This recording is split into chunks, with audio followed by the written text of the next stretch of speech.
हर महादेव, हर हर महादेव, हर हर महादेव, हर। काशी विश्वनाथ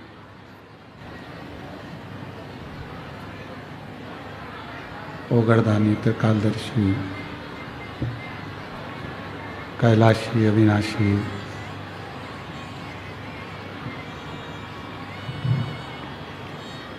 भगवान शिव, जिनकी पुनीत पावन पवित्र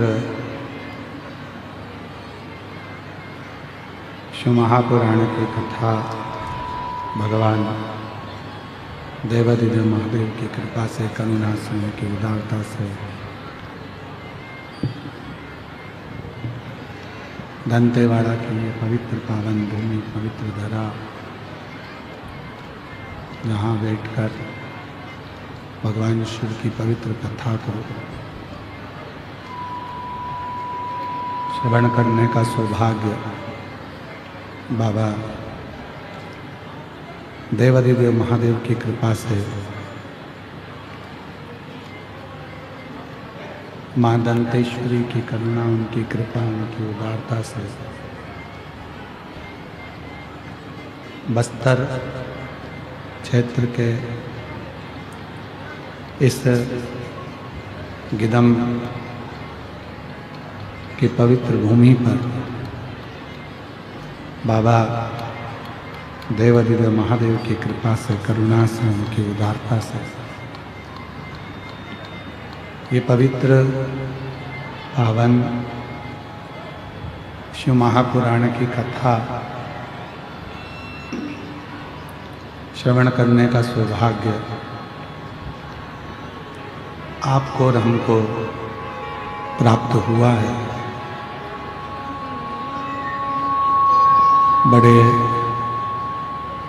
भाग्यशाली हैं सभी शिवभक्त जो इस वनवासी आदिवासी क्षेत्र में भगवान शिव की उदारता से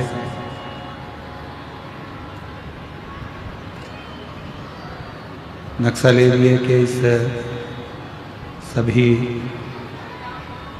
वनवासी और आदिवासी भाई बहनों के लिए तिवारी परिवार द्वारा आयोजित ये शिव महापुराण की कथा, जो संपूर्ण बस्तर क्षेत्रवासियों के लिए एक आनंद की राशि है।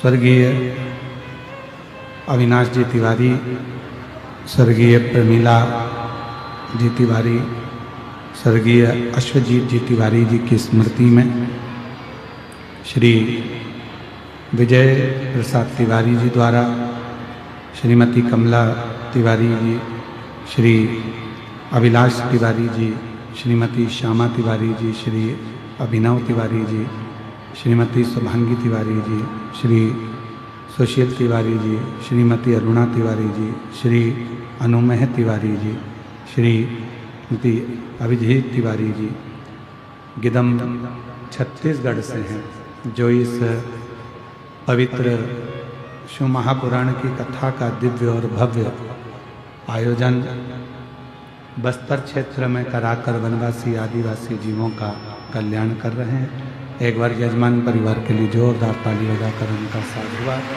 वंदन, अभिनंदन।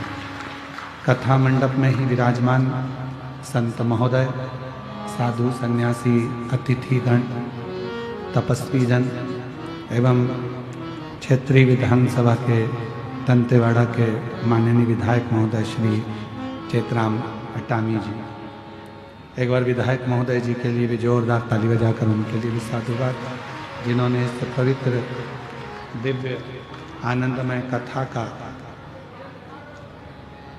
पुरजोर सहयोग कर इस पूरे क्षेत्र के जीवों के लिए, वनवासी आदिवासी क्षेत्रों के लिए बहुत एक आनंदित कार्य किया।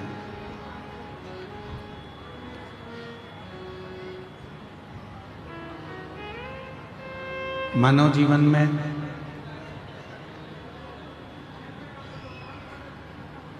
शिव की अविरल भक्ति, भगवान का विरल भजन, स्मरण, मंत्र जाप, नाम जाप,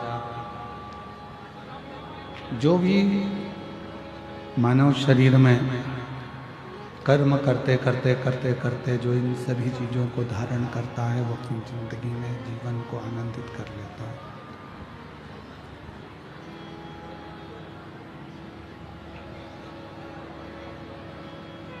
ये व्यासपीठ ढीले कम करो, आवाज क्लियर करो।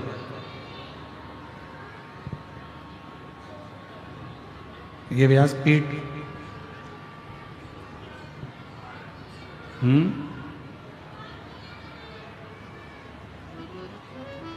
ये व्यासपीठ स्पीकर बढ़ाओ, स्पीकर थोड़े से स्पीकरों की आवाज बढ़ाइए।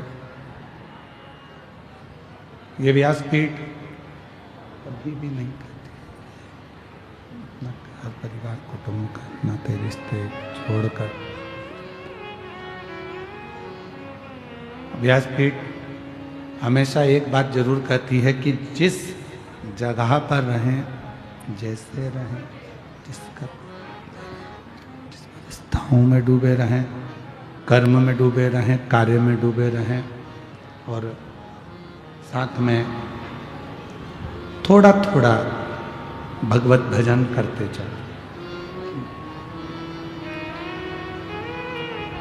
सब कुछ छोड़कर भजन करना सरल है।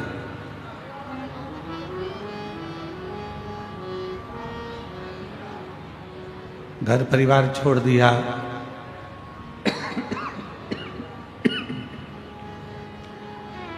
नाते रिश्ते छोड़ दिए, कुटुंब कबीला छोड़ दिया, ये सब कुछ छोड़कर कहीं पर भी बैठ जाओगे, चले जाओगे, भजन कर लोगे, सरल है। पर अपने घर में रहकर, कुटुंब में रहकर, परिवार में रहकर, नाते रिश्तों के साथ रहकर भगवत भजन करना थोड़ा कठिन।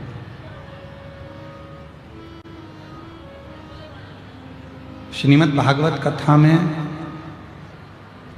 कपिल देव जी महाराज अपनी माता देवहूति को ज्ञानोपदेश देते हैं।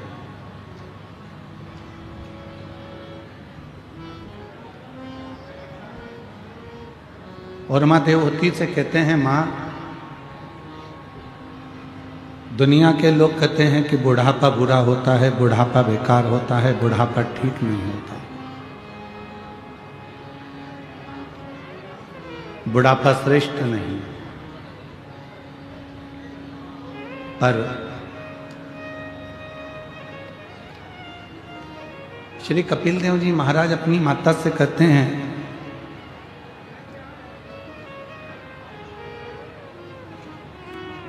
कि बुढ़ापे जैसा कोई सुख नहीं।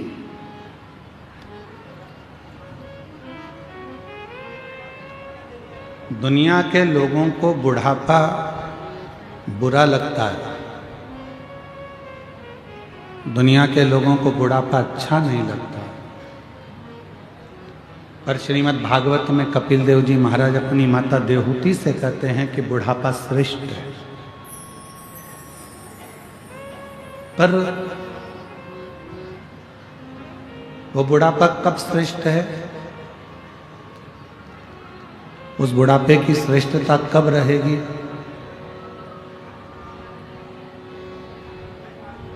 माँ से कहा, माँ, बुढ़ापे में दिखना थोड़ा सा कम हो जाता, नेत्रों की ज्योति थोड़ी कम हो जाती, तो दुख मत करो।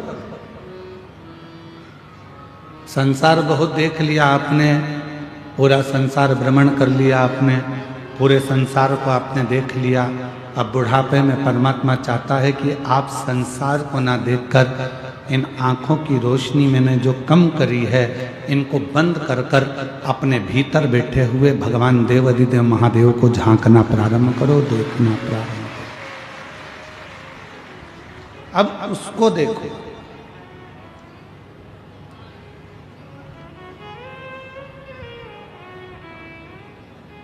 फिर देवती माता ने कहा कि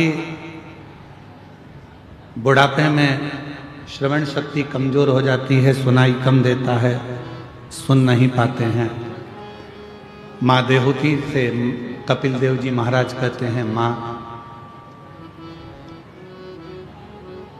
अगर बुढ़ापे में कम सुनाई दे तो भगवान को धन्यवाद देना कि अब हमें लोगों की नहीं सुनना है, अब अपने मन की सुनना है और परमात्मा को सुनना है।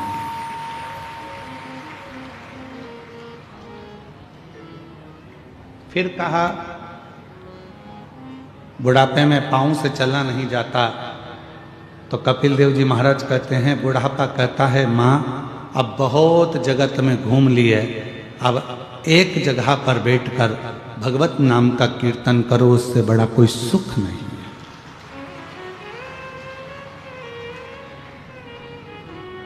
फिर कहा बुढ़ापे में हाथ थोड़ा थोड़ा कांपने लगता है, थर थर थर थर हाथ कांपने लगता है, थोड़ा थोड़ा हाथ कांपने लगता है, थोड़ा थोड़ा हाथ धूजने लगता है, कांपने लगता है, तो इन हाथों से कोई काम नहीं बनता।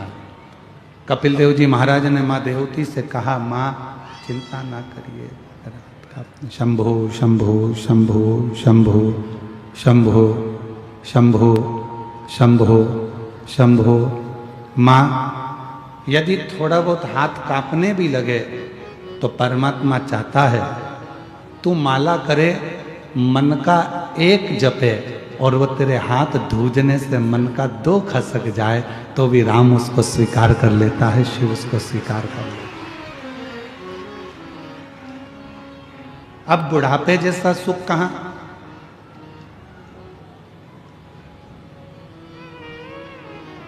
पर बचपन खेल में खोया, जवानी नींद भर सोया, बुढ़ापा देख कर रोया, सिराने मौत हंसती है। बचपन खेल में खोया, जवानी नींद भर सोया, बुढ़ापा देख कर रोया, सिराने मौत हंसती है। बुढ़ापे में व्यक्ति मृत्यु को देखकर ऐसा सोचता है कि मेरा पूरा समय निकल गया, मेरा पूरा जीवन निकल गया, अब ना जाने शरीर का क्या होगा, ये शरीर श्रेष्ठ होगा कि नहीं होगा, इस शरीर से भजन होगा कि नहीं होगा, इस शरीर से भगवत स्मरण होगा कि नहीं होगा।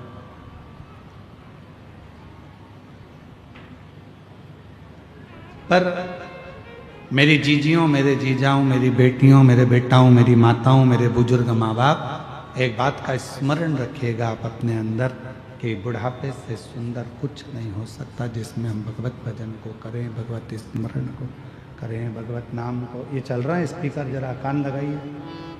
भगवत नाम को जपें, भगवत स्मरण को करें, भगवत मंत्र जाप करें, भगवत नाम जाप करें और भगवत कीर्तन में डूबें।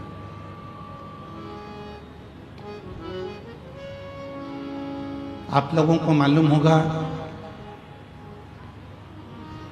आप लोग सब बहुत वन क्षेत्र में रहते हैं, पूरा जंगल क्षेत्र है बस्तर, और इस वन क्षेत्र में ज़्यादा मात्रा में आम भी मिल जाता है, और एक फल वन क्षेत्र में ज़्यादा मिलता है जिसको बेर कहते हैं। अब हमारे उधर तो इसको बेर कहते हैं, तुम्हारे इधर बेर कहते हैं, बोर कहते हैं, क्या कहते हैं? जम के बोलो। बेर कहते हैं। आता है इधर? बोलो तो जम के। आता? 2 देव ऐसे हैं जिनको बेर अति प्रिय है। एक मेरे देवाधिदेव महादेव और दूसरे मेरे अयोध्या के श्री रामचंद्र भगवान, जिनको बेर की प्रिय है।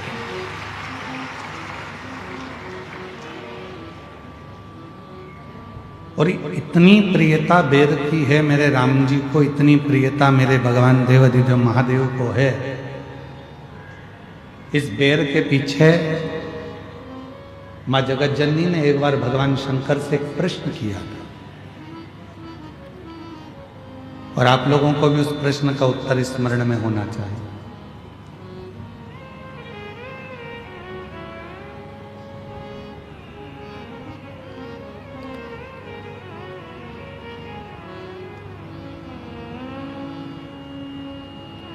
जगत जननी मां अम्बा जगदम्बा एक बार भगवान शंकर जी के साथ में भ्रमण करती हुई महाकाल वन में पहुंच गई।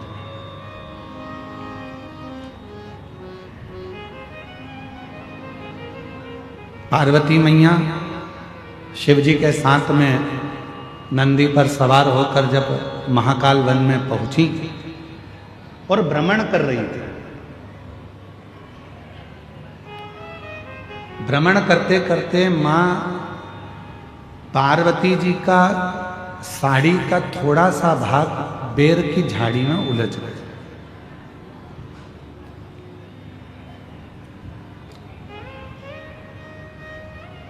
और बेर की झाड़ी में मां पार्वती जी का जब साड़ी का भाग उलझा, पार्वती मैया उसको सुलझाने लगी और देवाधिदेव महादेव थोड़ा सा आगे निकल गए। पार्वती मैया बेर की झाड़ी से अपने पल्लू को सुलझाकर वापिस शिव जी के पास आ गईं और उनके चरण पकड़कर महाकाल वन में मां पार्वती जी शंकर जी के पास बैठ गए।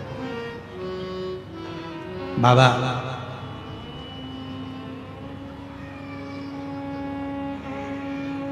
ये बेर की झाड़ी इतनी उलझी हुई है, ये बेर की झाड़ी इतनी उलझन उत्पन्न करती है, इतनी उलझी हुई है, इसमें इतने कांटे लगे हुए हैं, इतनी उलझन बनी हुई है, और फिर भी आपको बेर इतना प्रिय क्यों है? आपको ये बेर इतनी प्रियता क्यों है? आपको इस बेर की इतनी प्रियता क्यों? जब ये बेर की झाड़ी इतनी उलझी हुई है, इसमें कांटे इतने लगे हुए हैं, ये उलझन उत्पन्न करती है, इतनी उलझी हुई है, तो भी आपको बेर से इतना प्रेम क्यों है? शंकर भगवान ने उत्तर दिया, पार्वती, संसार जैसे बेर की झाड़ी उलझी हुई है, वैसे ही ये पूरा संसार सागर उलझा हुआ है, पर उस उलझे हुए संसार सागर में भी जैसे बेर पूरी झाड़ियों में उलझा रहता है, पर बेर उस झाड़ी में अपने आप को संभाल कर रखता है और वो बेर एक दिन मेरे पास पहुंच जाता है। उसी तरह जिसने पूरे संसार में भ्रमण कर कर भी, संसार के लोगों के साथ रहने के बाद भी, संसार के जीवों में उलझने के बाद भी जो अपनी आत्मा को परमात्मा में लगा कर रखता है, शिव कहते हैं वो बेर की तरह मुझे स्वीकार होता चला जाता है।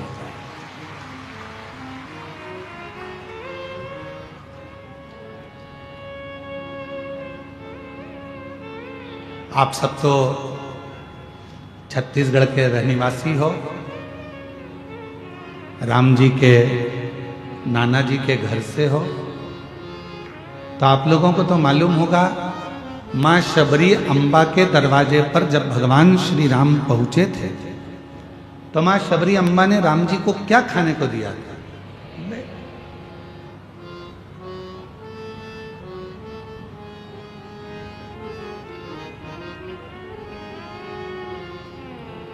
और भक्तों के घर भी सांवरे आते रहा करो,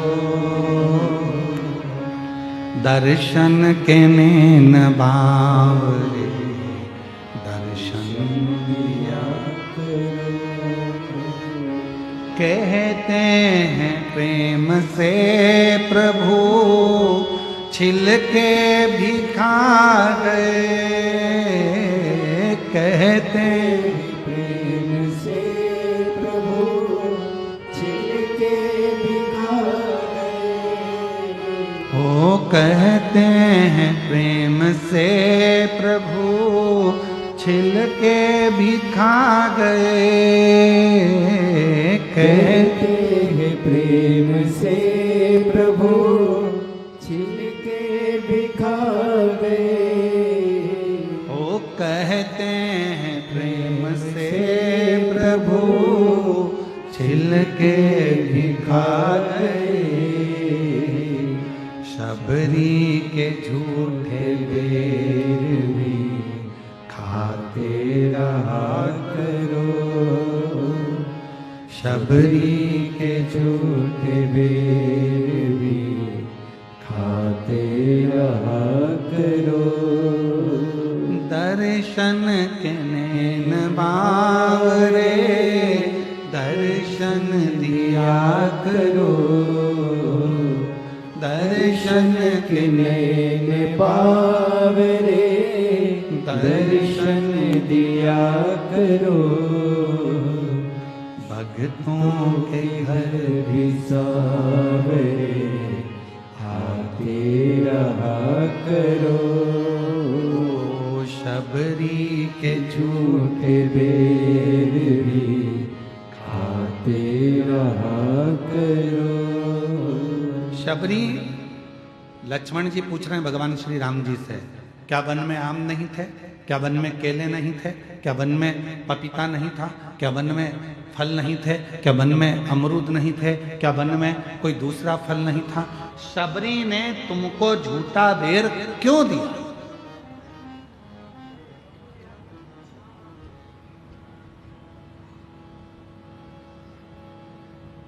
क्या वन में कोई दूसरा फल नहीं था?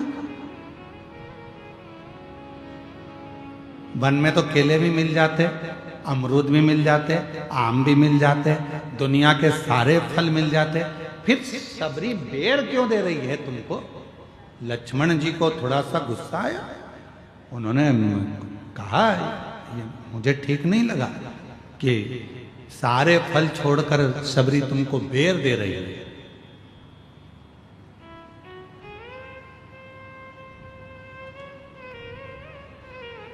राम जी ने कहा लक्ष्मण तुम कभी नहीं समझ पाओ, ये बेर शिव की बूटी है, औषधि है। शबरी लंका में चढ़ाई से पहले आपको और हमको बेर इसलिए खिलाना चाहती है, अगर ये वो कहते हैं ना कि ये कोरोना का इंजेक्शन पहले ही लग जाता तो आधे से ज़्यादा लोग बीमार ही नहीं पड़ते, ये अगर वो कहते हैं पोलियो की दवाई पहले पी लो तो शरीर में पोलियो नहीं होता है, टिटनेस का इंजेक्शन पहले लगवा लो तो फिर लोहे से जुड़ी कोई प्रॉब्लम खड़ी नहीं होती है, कोई बीमारी नहीं आती है। उसी तरह ये अगर थोड़ी सी बेर रूपी औषधि शिव की हमको प्राप्त हो गई तो समझ लो कि आगे चलकर हम रोग से ग्रसित नहीं होगा, रोग से नहीं। तो शबरी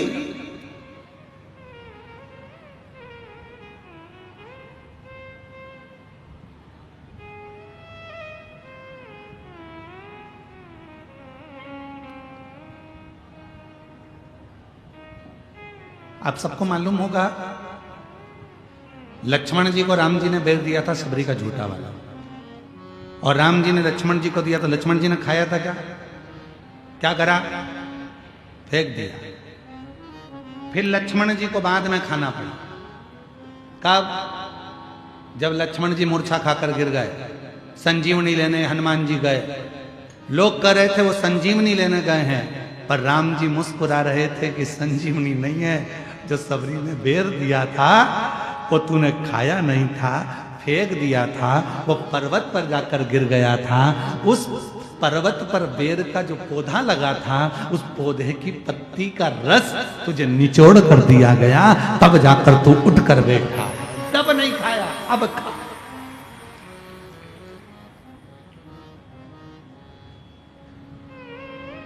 तो तब ग्रहण नहीं कर पाया, अब ग्रहण कर। तो लक्ष्मण जी कह रहे हैं प्रभु ये बेर ही क्यों दिया? केला दे देती, फल दे देती, आम दे देती, पपीता दे देती, सेब दे देती, अंगूर दे देती, कुछ भी दे देती, पर ये क्यों दिया बेर?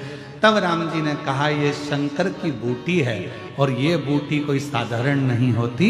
आज भी हमारे शास्त्र कहते हैं महाराज, अगर शिवरात्रि के दिन शंकर भगवान पर बेर समर्पित कर कर यदि उस बेर को खाया जाता है तो दमे जैसी बीमारी भी ठीक हो जाती है, श्वास से जुड़ी हुई तकलीफें भी ठीक हो जाती है।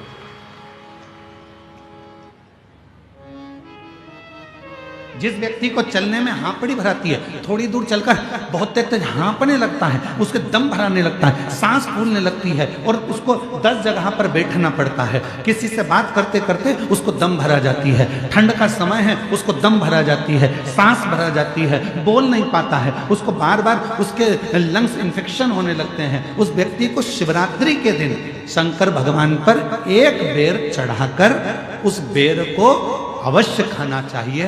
तो वो फेफड़े की बीमारी हो, लंग्स की बीमारी हो, चाहे कैसा भी हमारा दमा भरा ना हो, वो ठीक हो जाता है। एक बेर जो मेरे भगवान राम जी को शबरी ने दिया वो बेर साधारण नहीं था।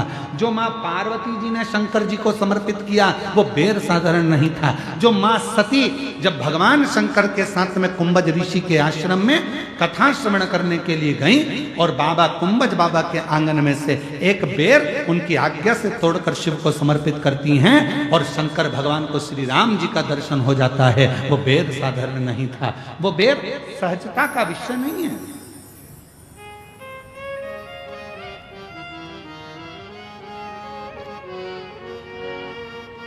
वो बेर साधारण नहीं है। जिस बेर के पौधे के नीचे तुलसी बाबा को श्री हनुमान जी महाराज के साक्षीकरण हो जाता,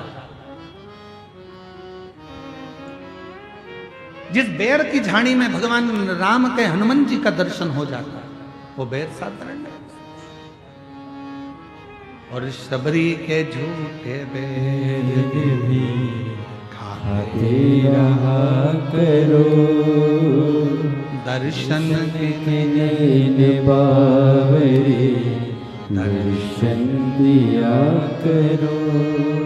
तो कभी कभी तो हमको लगता है कि शंकर भगवान, कभी कभी हमको लगता है भगवान श्री राम जी और मेरे भोलेनाथ जी, ये दोनों आदिवासी और वनवासियों से इतना प्यार करते हैं कि इनके बिना एक मिनट नहीं रह पाते, इसलिए इनका बेर उनको अति प्रिय लगता है, इसलिए उनको बेर की प्रियता है।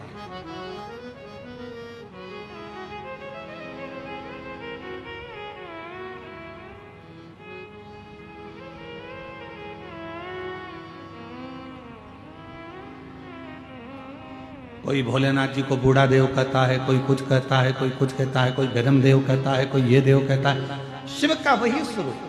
आप किस स्वरूप में पूछ रहे हैं, आप किस स्वरूप में मान रहे हो, ये आपके ऊपर निर्भर करता है। भगवान शंकर का वही स्वरूप, आप किस रूप में पूछ रहे हो, ये आपके ऊपर निर्भर करता है।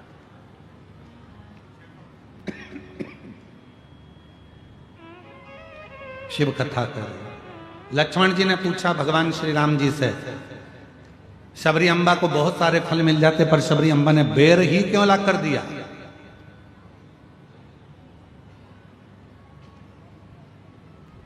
बेर ही क्यों ला कर दिया?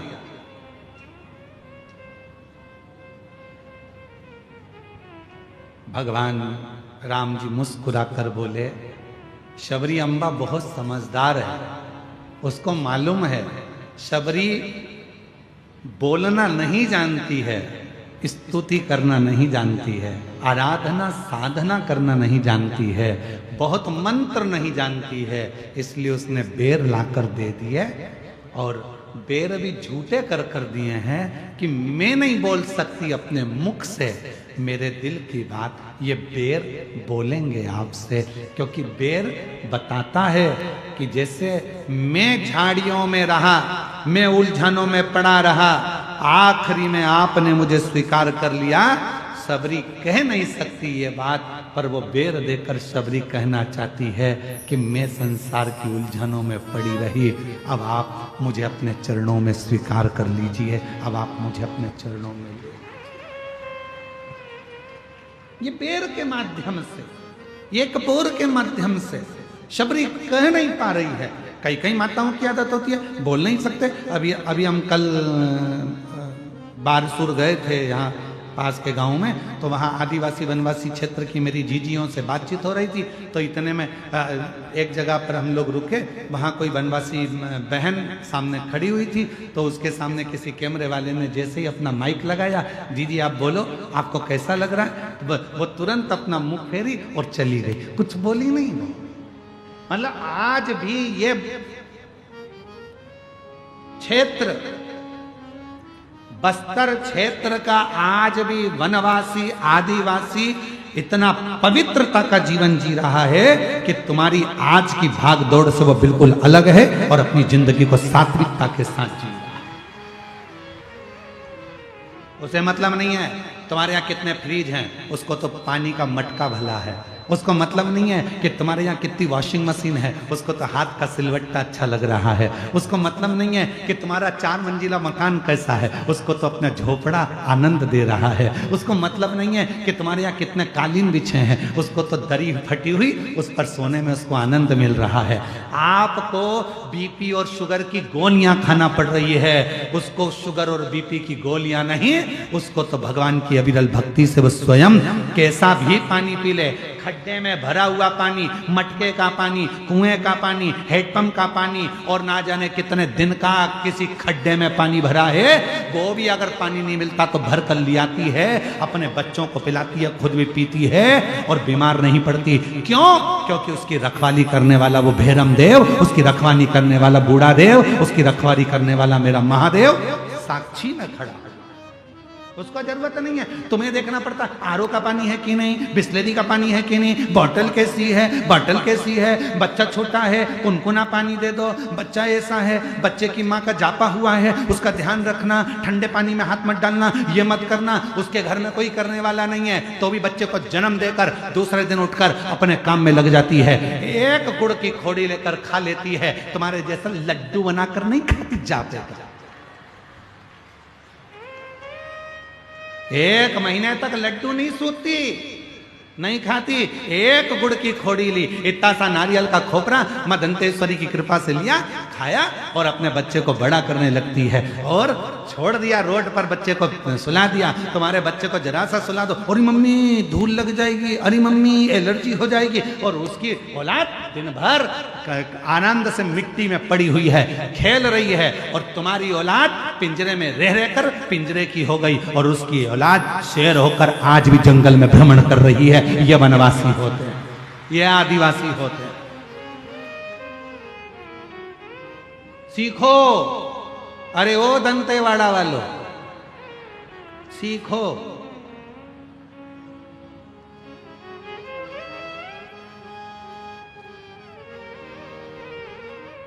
किसके सहारे जीना है? जंगल में पड़े हैं, तुम्हारे घर में जरा सा काकरोच आ जाए तो तुम ऊपर नीचे, एक छुपकली दिख जाए तो यहाँ वहां हो जाओ। उसके घर में रोज के सांप बिच्छू घुस जाते हैं तो भी वो किसके भरोसे जी रही? हम तो बाबा के भरोसे चलते हैं। वो अपने बाबा के भरोसे जी रही है। उस परमात्मा ने अगर पृथ्वी पर भेजा है, उस परमात्मा ने हमको जन्म दिया है तो वो संभाल लेगा। उसको टेंशन नहीं है, वो टेंशन में नहीं, वो मेंशन में जीती है, अपनी जिंदगी को अलमस्त होकर जीती है।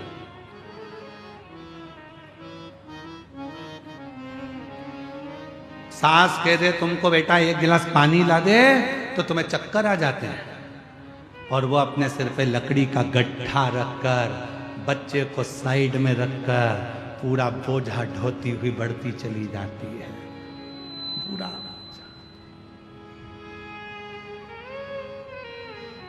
और एक हमसे हमारा घर नहीं समझ रहा।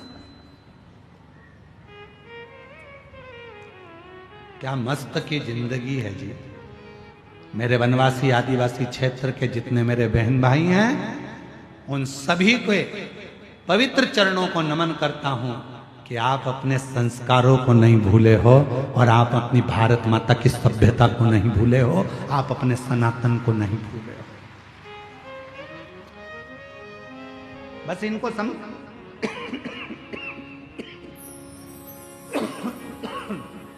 इनको समझाने वाला चाहिए, केवल समझाने वाला।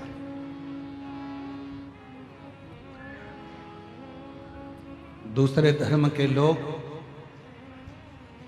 इनसे लाभ उठा,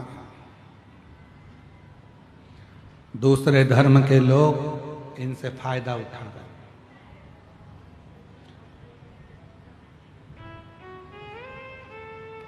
क्यों उठा रहे हैं? उसमें गलती किसी दूसरे की नहीं है, गलती अपनी है। हमने आपने इनको दूर कर दिया था, बहुत दूर।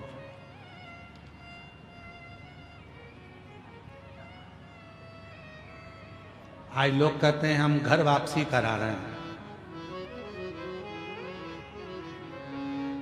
आज लोग कह रहे हैं हम घर वापसी करा रहे हैं। हम उनसे पूछना चाहते हैं ये गए क्यों थे? पहले उस बात को सामने लाओ, अपने आप को सुधारो। घर वापसी कराओ, मना नहीं है, पर आगे से याद रखना, इनको अपना बनाकर रखना कि फिर वापस इनको घर वापसी की जरूरत ना पड़ जाए। इनको उतना प्रेम, उतनी वात्सल्यता, उतनी करुणता दीजिए, उतनी करुणता।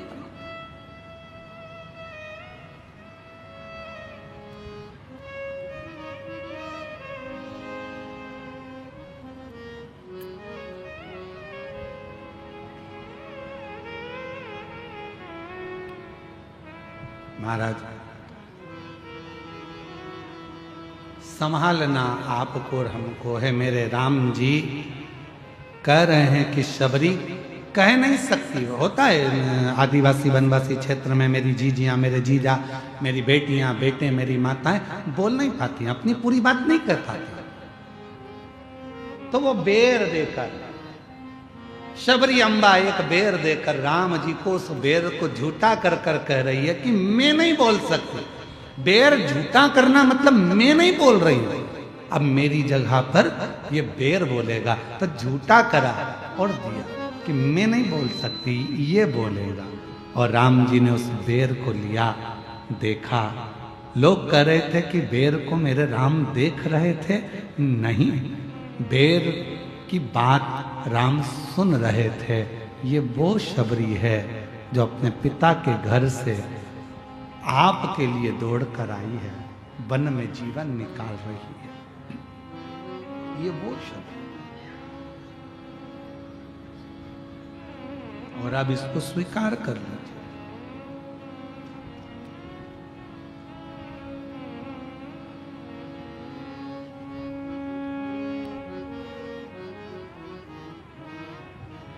अब इसको स्वीकार करो। बहुत दिन हो गए भोले से बिछड़े, बहुत दिन हो गए भोले से बिछड़े, बहुत दिन हो गए भोले से बिछड़े, बहुत हो गए भोले से बिछड़े, भोले से बिछड़े महादेव से बिछड़े, भोले से बिछड़े महादेव से बिछड़े, भोले से बिछड़े महादेव से बिछड़े, भोले से बिछड़े महादेव से बिछड़े, बहुत दिन हो गए भोले से बिछड़े, बहुत दिन हो गए भोले से बिछड़े।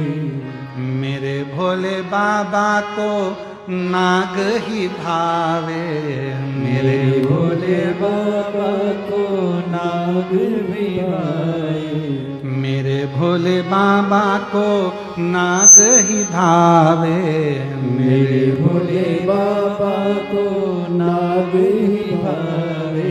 बहुत दिन हो गए नाग को देखे, बहुत दिन हो गए। अपने स्थान पर बैठकर बाबा देवादिदेव महादेव से अपने मन का भाव कहिए, दिल से प्रार्थना करिए, विनय करिए, विनती करिए। भोले से बिछड़े महादेव शंभू से बिछड़े, भोले से बिछड़े शंभू से बिछड़े बहुत दिन हो गए। भोले से बिछड़े बहुत दिन हो गए। भोले से बिछड़े बहुत दिन हो गए। भोले से बिछड़े। ये शिव से भाव से प्रार्थना करिए, विनय करिए, निवेदन करिए। जहाँ जगह मिले वहाँ बैठकर प्रेशर बढ़ाओ साउंड का। भगवान देवाधिदेव महादेव से प्रार्थना करिए, विनय करिए, निवेदन करिए।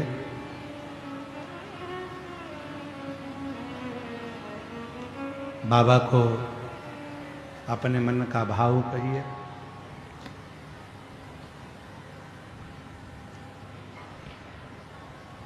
दिल से बाबा को प्रार्थना करिए, विनय करिए, निवेदन करिए। साथ में सभी लोग बोलिएगा, प्रार्थना करिए।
बाबा देवाधिदेव महादेव भगवान शिव गोवर्धन त्रिकालदर्शी कैलाशी विनाशी भगवान शंकर की पवित्र कथा वर्णन कर रही है।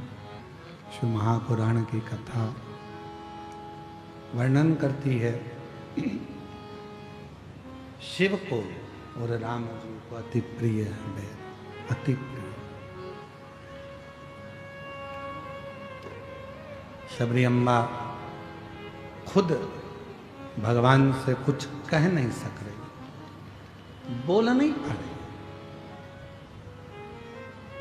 एक बेर को झूठा कर कर भगवान को दे देना, अर्थात मैं नहीं बोल पा रही हूं पर मेरी ओर से ये बेर बोले, मेरी ओर से।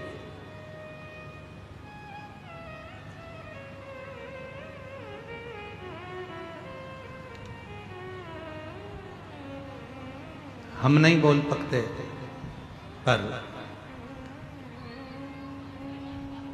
जो तुमने भगवान को समर्पित करा, आप सबको मालूम है बेलपत्री शिव जी को क्यों चढ़ाई जाती है? जम के बोलो जरा, भगवान को प्रिय है क्या इसलिए बेलपत्र चढ़ाते हो?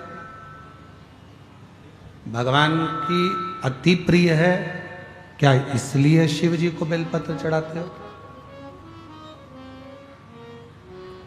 ये बात आज तक किसी कथा में नहीं निकली, पर आज बस्तर की इस मां दंतेश्वरी की कृपा से,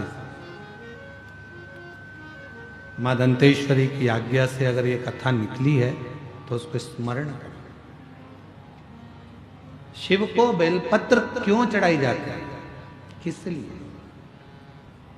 शिव को प्रिय है इसलिए, पार्वती जी का स्वरूप है बेलपत्र इसलिए, मां लक्ष्मी का स्वरूप है बेलपत्र इसलिए, या भगवान शंकर वन में निवास करते हैं, जंगल में रहते हैं तो बेलपत्र से उनका श्रृंगार हो जाता है इसलिए? नहीं। शिव को बेलपत्र क्यों चढ़ाई जाती है? हम जब अपने मन का कोई बात खुद नहीं कह सकते तो ये बेलपत्र को जब हम स्पर्श कर कर हृदय से बाबा को दिल से, भले कुछ मत बोलो, पर आप एक बेलपत्र जब शिव को चढ़ाते हो तो आपकी जगह ये बेलपत्र शंकर भगवान को शिवलिंग पर चढ़ते से ही आपके बारे में कहना प्रारंभ कर देती है कि आपकी मन की दशा क्या, आपके मन का भाव क्या, आप क्या कहना चाहते हो, क्या बोलना चाहते हो, क्या वर्णन करना चाहते हो। तो कहा गुरु जी हम कैसे मान सकते हैं? कोई प्रूफ दीजिए। आज के लोग थोड़ी ना मानेंगे कि बेलपत्र से ऐसा है कि आप कुछ मत बोलो और बेलपत्र शिव जी को चढ़ा दो और शंकर भगवान उस बेलपत्र को स्वीकार करके समझ जाएंगे। इसका कोई प्रूफ है? बेर दिया, बेर ने भगवान राम जी से कहा कि सबरी की दशा ये है। बेलपत्र दी तो बेलपत्र ने भगवान शंकर से कहा कि इस भक्त की दशा ये है। इसका कोई प्रमाण मिलेगा क्या? तो द्वापर की कथा में भगवान सुदामा जी के चरित्र में मिलेगा।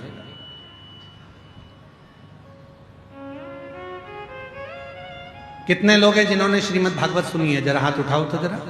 जिन्होंने भागवत सुनी, भले टीवी पर सुनी चाहे कहीं पर भी सुनी, सुनी तो है ना? रखो।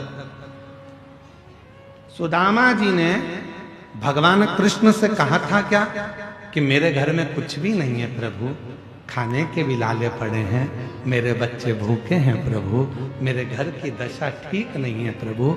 कहा था सुदामा जी ने? जम के बोलो जरा। नहीं था। फिर भगवान को कैसे मालूम पड़ा कि इसकी दशा ऐसी है? कब? जब सुदामा जी की पत्नी सुशीला पड़ोसी के घर से चावल मांग कर लाई, तंदूल लेकर आई। वो तंदूल को अपने साड़ी के पल्लू में फाड़ कर उसमें रख कर जब पति को बांध कर दे दिया गया और वो लेकर गया पति, और पति ने जब तंदूल को निकाला उस तंदूल के दाने को देख रहे थे और तंदूल फांकने के बाद जो साड़ी का पल्लू था उस पल्लू को देखा तो भगवान ने दशा जान ली कि सुदामा के घर की दशा क्या है। उस तरह से समझ में आता है। एक बेलपत्र जब हम शिव को देते हैं, बाबा हमारे घर की दशा जान जाता है, हमारे मन का भाव पहचान जाता है और बाबा हमारी झोली भर देना चालू कर देता है। दशा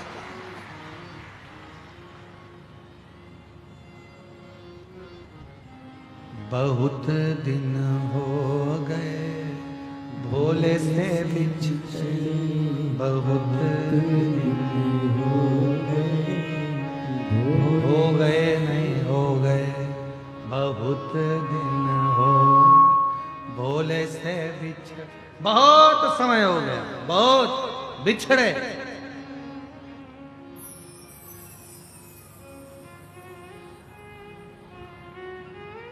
भोले से बिछड़े शंभू से बिछड़े, भोले से बिछड़े शंभू से बिछड़े बहुत दिन हो, भोले से बिछड़े बहुत दिन हो गए, भोले से बहुत दिन।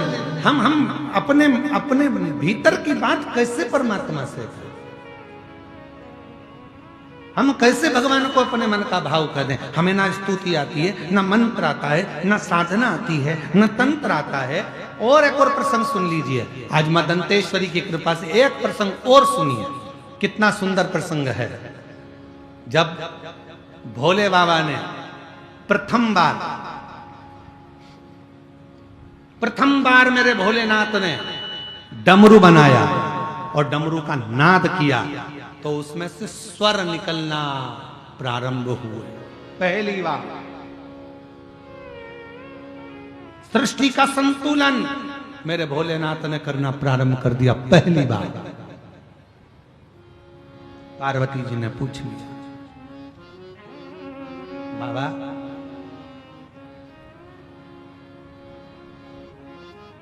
आपने ये डमरू बनाया पृथ्वी का संतुलन करने के लिए, और इसको आपने पृथ्वी का संतुलन करने के लिए रखा,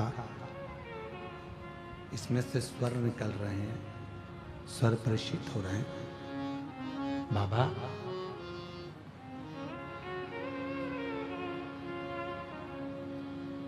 आप कैसे दुनिया के शब्द को श्रवण कर लोगे? कैसे दुनिया के शब्द को स्वीकार कर लोगे? किसके मन में क्या चल रहा है आप कैसे स्वीकार कर सकते हो? शिव जी ले गए पार्वती को सुंदर वादियों में, भ्रमण कराते कराते आज मेरा बाबा केदार खंड में पहुंच गए। केदार खंड में, और बाबा केदारनाथ जी का जो शिला, सुंदर सुंदर पर्वत कंदरा, उत्तराखंड की देवभूमि, जहां पर बह रहे थे झरने, उन झरनों में से पानी गिर रहा था। तब एक वृक्ष का पत्ता पड़ा हुआ था सूखा, उस वृक्ष के पत्ते पर एक एक पानी की धीरे धीरे तरंगे गिर रही थी और पत्ते में से स्वर निकल रहा था। मेरे भोले बाबा पार्वती से कह रहे थे, जरा कान लगा कर सुनो, क्या बोल रहा है, क्या बोल रहा है? कान लगाओ, सुनो, श्रवण करो, सुनो पार्वती, वो क्या बोल रहा है? पार्वती को कुछ समझ नहीं आया, पार्वती कुछ समझ नहीं पाई, समझी नहीं मां। माता पार्वती जी जान नहीं पा रही थी।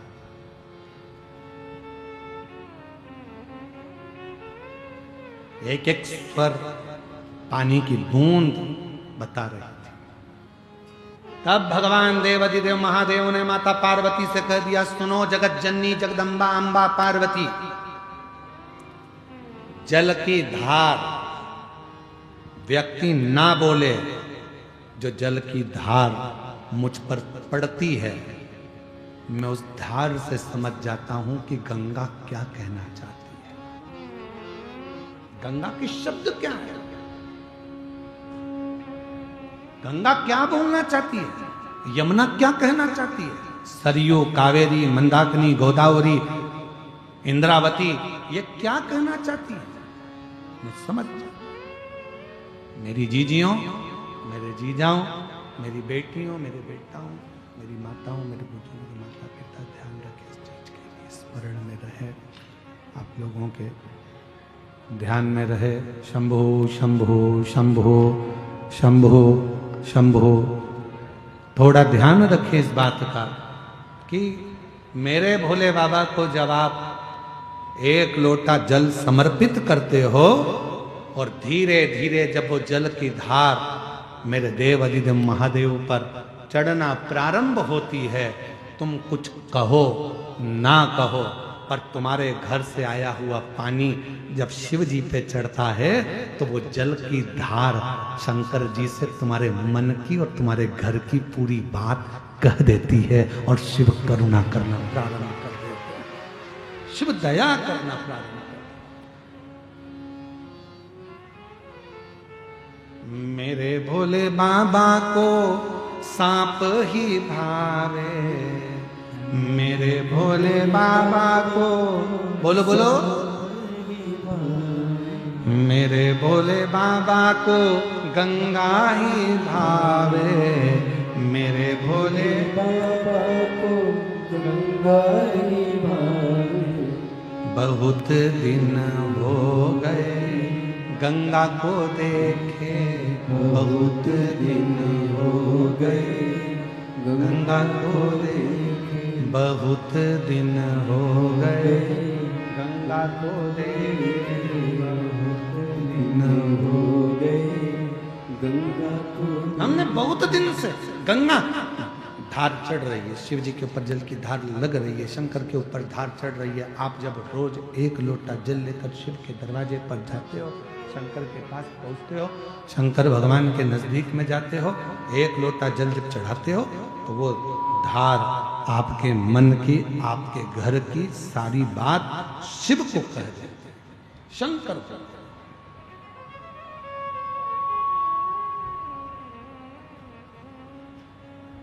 समझ में आया है बेलपत्री शिव जी को क्यों चढ़ाई जाती है?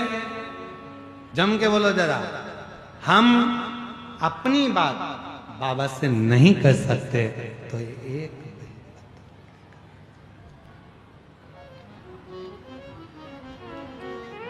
एक बेलपत्र को लेकर हम भगवान देव अधिदेव महादेव से जब उनको समर्पित करते हैं तो अपने दिल की बात, हृदय की बात शिव को कह देते हैं, मन की बात भगवान को अपने हृदय की बात कह देते हैं। एक बेलपत्र बहुत, एक लोटा जल, बोलो बोलो जम के, सारी समस्या का हल। कौन कौन जाता है मंदिर शंकर को चढ़ाने? हाथ उठाओ जरा जल्दी से सब, बहुत जोरदार। घर जाके नजर उतरवा लेना, नजर ना लगे आप लोगों को, बहुत जरूरी है, जाया करो। और अकेले मत जाओ, अपनी अड़ोसन पड़ोसन पीछे वाली धड़ोसन सब तो लेकर जाओ। चल तू भी चल, पानी चढ़ा, शिव जी को एक लोटा जल चढ़ा। कितनी भी तकलीफ होगी बाबा निपटा देगा, कितना भी दुख होगा बाबा समाप्त कर देगा। क्यों चिंता करती है? इधर उधर मत जाना, किसी दूसरे के कहने में मत फंस जाना, दूसरे धर्म में मत पहुंच जाना। अपने सनातन धर्म में 33 कोटि देवताएं, 33 कोटि देवता, 33 कोटि। तेरा मन करे भैरम देव को मान, तेरा मन करे बूढ़ा महादेव को मान, तेरा मन करे शिव को मान, तेरा मन करे देवी को मान, तेरा मन करे तो दत्त को मान, तेरा मन करे तो राम जी को मान, तेरा मन करे तो कृष्ण जी, तेरा जैसा मन करे, तेरा जैसा मन कर जाए वैसा तू मान, वैसा भजन कर। और मेरे भोले बाबा को गौरा ही भावे, मेरे भोले बाबा को गौरा ही भावे। बहुत दिन हो गए गौरा को देखे, बहुत दिन हो गए गौरा को देखे। ये बहुत दिन हो गए। हाँ, हम माता के स्मरण नहीं करें, हम शिव का स्मरण नहीं करें। एक बेलपत्र हमारे मन की दशा को शिव से कह देती है, एक लोटा जल हमारे मन की दशा को शंकर भगवान से कह देता है। और तो और शिव महापुराण की कथा कह रही है, कितनी सुंदर प्रसंग को भगवान वर्णन कर रहे हैं। वेद व्यास जी ने लिखा, कुंभज ऋषि के आश्रम में, अगस्त ऋषि के आश्रम में भगवान शंकर माता सती को लेकर कथा श्रवण करने के लिए पहुंचे। और कुंभज ऋषि कथा कह रहे थे, भोलेनाथ जी को भी देख रहे थे और सती माता को भी देख रहे थे। उस समय पर सती मैया कुंभज ऋषि से कुछ नहीं कही, तो भी कुंभज ऋषि, तो भी कुंभज बाबा सती के हृदय के भाव को समझ गए थे। सती के हृदय के भाव, माता सती के मन के भाव को समझ गए।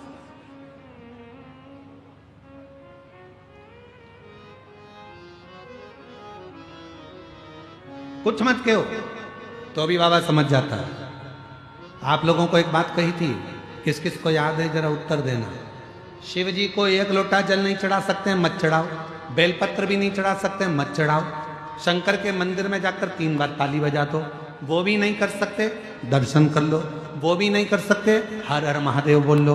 वो भी नहीं कर सकते तो एक काम करो कि मंदिर के सामने से निकल कर चले जाओ। वो भी नहीं कर सकते तो शंकर जी के मंदिर का शिखर का दर्शन कर लो। बस इतना तो कर सकते हो।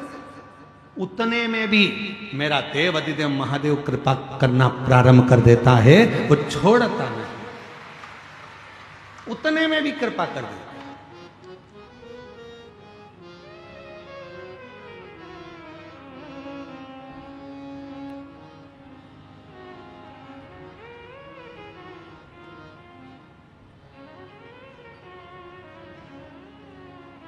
बस उसका स्मरण कर लिया और वो कृपा करना प्रारंभ कर दिया।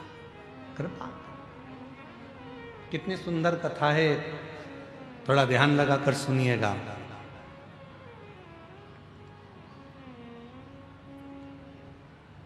मां जगत जननी पार्वती जी को लेकर भगवान शिव पहुंचे एक सरोवर के पास।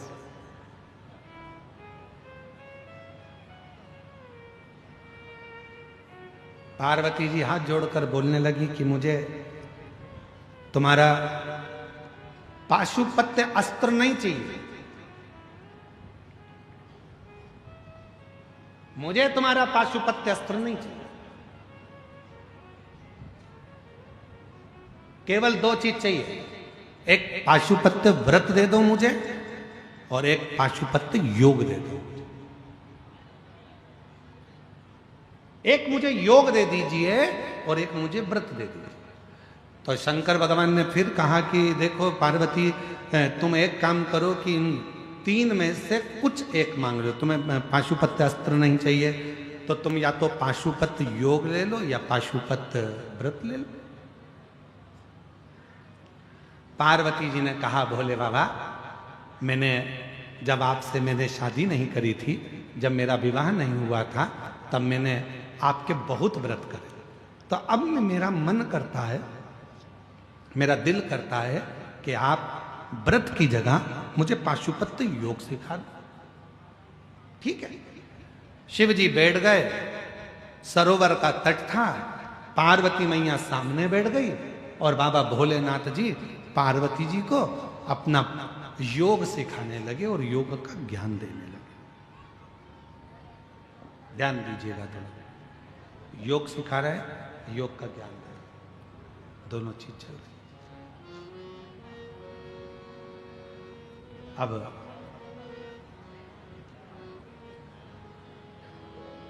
थोड़ी देर तक तो पार्वती जी का मन लगा और योग करते करते करते करते पार्वती का ध्यान हटकर सीधे काशी पहुंच गए। जैसे कई माताएं ऐसी बैठी हैं जिनका मन कथा सुनते सुनते घर पहुंच जाता है। फ्रिज में दूध रख के आई थी, बहू पूरी की चाय बना के नी पी जाए।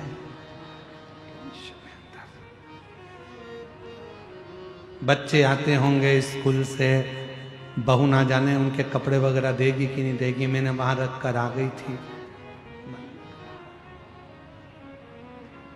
कईयों को टेंशन लगा रहता है, मैं यहां आ गई, मेरी पड़ोसन मेरी बुराई मेरी बहू से तो नहीं कर रही होगी। चिंता। बैठी कहां है? कथा में। दिल कहां है? घर। कहीं पे निगाहें, कहीं पे निशाना। इसलिए दंतेवाड़ा आओ तो संभल के जाना, समझ गए, बड़ा सावधानी का है। या बहुत ध्यान रखना पड़ता है दंतेवाड़ा में आने के बाद में, बहुत सावधानी की जरूरत है। कहीं पे निगाहें, कहीं पे निशाना, बहुत सावधानी से दंतेवाड़ा आना, और यहां फंस गए तो दूसरी बार फिर नहीं जाना, बहुत मुश्किल। एक बार आ गए और तुम्हारा दिल अगर बस्तर में लग गया तो फिर कहीं नहीं जा सकते, आप यहीं के हो, फिर आप यहीं, दिल लग गया। तुम देखना कई लोगों की ड्यूटी लगते लगते या नौकरी करते करते 8-10 साल हो जाते हैं ना, फिर वो सोचते हैं कि अब मन नहीं करता बस्तर को छोड़ने का, भले वनवासी क्षेत्र, आदिवासी क्षेत्र, पर शांति बहुत है, बहुत शांति, बहुत शांति मन की, पड़ोस वाली नहीं, बहुत शांति, मन बहुत शांति, हृदय शांत है। यहाँ व्यर्थ का कुछ फालतू की चीजें नहीं है, यहाँ तो केवल सीधे साधे लोग हैं, अलमस्त रहते हैं, अपनी छोटी मोटी व्यापार कर लेते हैं, छोटा मोटा दुकान कर लेते हैं, छोटा मोटा काम करके अपनी गुजारा कर लेते हैं, और बड़े प्रेम से अपनी आनंद के साथ, सब दूर किलो से सामान मिलता है। बस्तर में हमने देखा, जब हम अभी वो गांव गए थे तो वहां पर मिर्ची का इतना बड़ा ढेर, टमाटर का इतना बड़ा ढेर, और मूली का इतना बड़ा ढेर, हरे धने का इतना बड़ा ढेर। जब हम बहुत छोटे थे तब हम ऐसा देखते थे, जब गांव के लोग बेचने आते थे तो ऐसे ढेर लगा लगा के, ढेरी 5 रुपए की ढेरी, 5 रुपए की ढेरी, 5 रुपए की ढेरी, ये पहले चलती थी। पर आज भी हमारे बस्तर में आज भी ढेर से ही बिकता है, आज भी ढेर से, ढेर ही लगी, ढेर।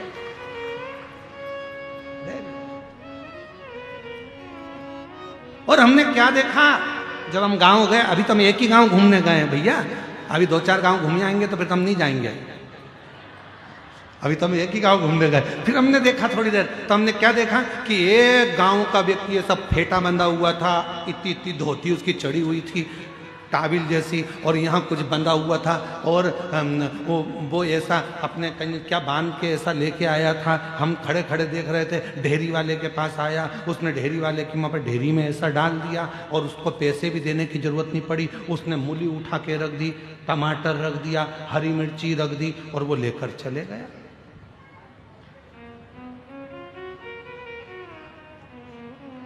हम पहुंचे सब्जी वाले के पास, हमने ये बिना पैसे की क्या चीज है? अरे तुम्हें क्या मालूम, गोंद है, ये सब्जी से ज्यादा महंगी है। मतलब आज भी आदान और प्रदान चल रहा है कि तुम दोगे तो हम देंगे। इससे जोरदार बस्तर और क्या होगा?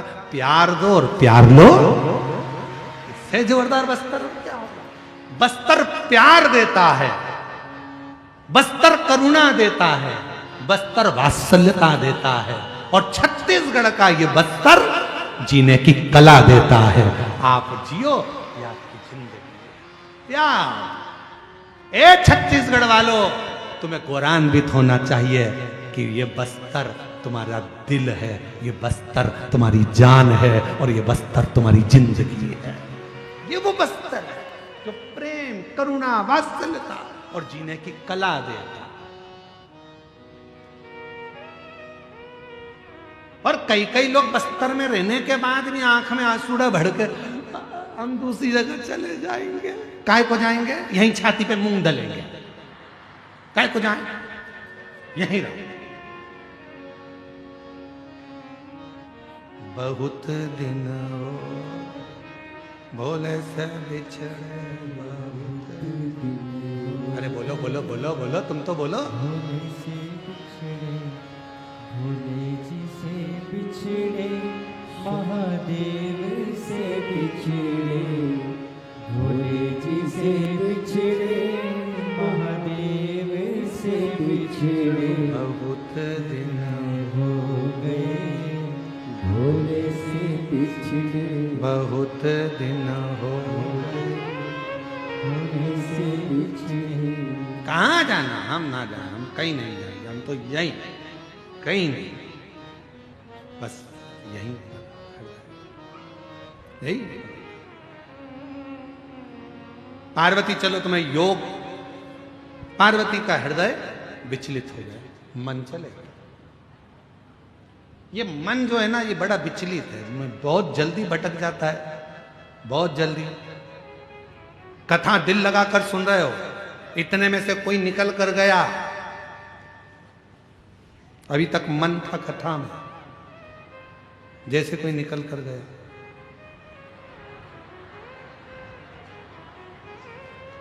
और खुद तो विचलित हुई, पड़ोसन को भी, उसको भी कोई मार के करे क्या हुआ, कौन गया। इतने में तो पड़ोसन बहुत समझदार थी, उसने वो ठू समझ, बेटी कथा सुन, चल चल। बहुत दिन हो भोले से मन लगा, ये मन बड़ा चंचल है, कैसे तुझे समझाऊं, जितना इसे समझाऊं उतना ही मचलता है।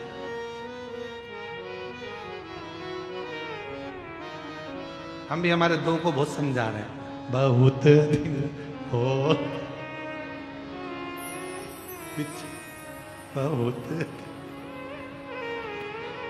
भोले से बिछ, समझना कठिन। छत्तीसगढ़िया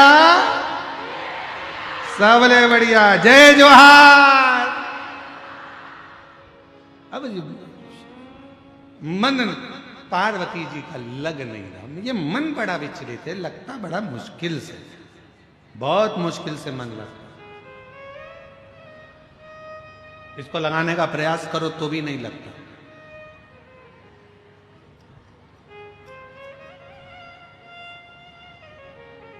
एक पति की पत्नी की नौकरी लग गई रायपुर में, सूचना विभाग में। उसका नाम था विनीता, और एक और पति की पत्नी थी, उसका नाम भी था विनीता। इसकी नौकरी लगी,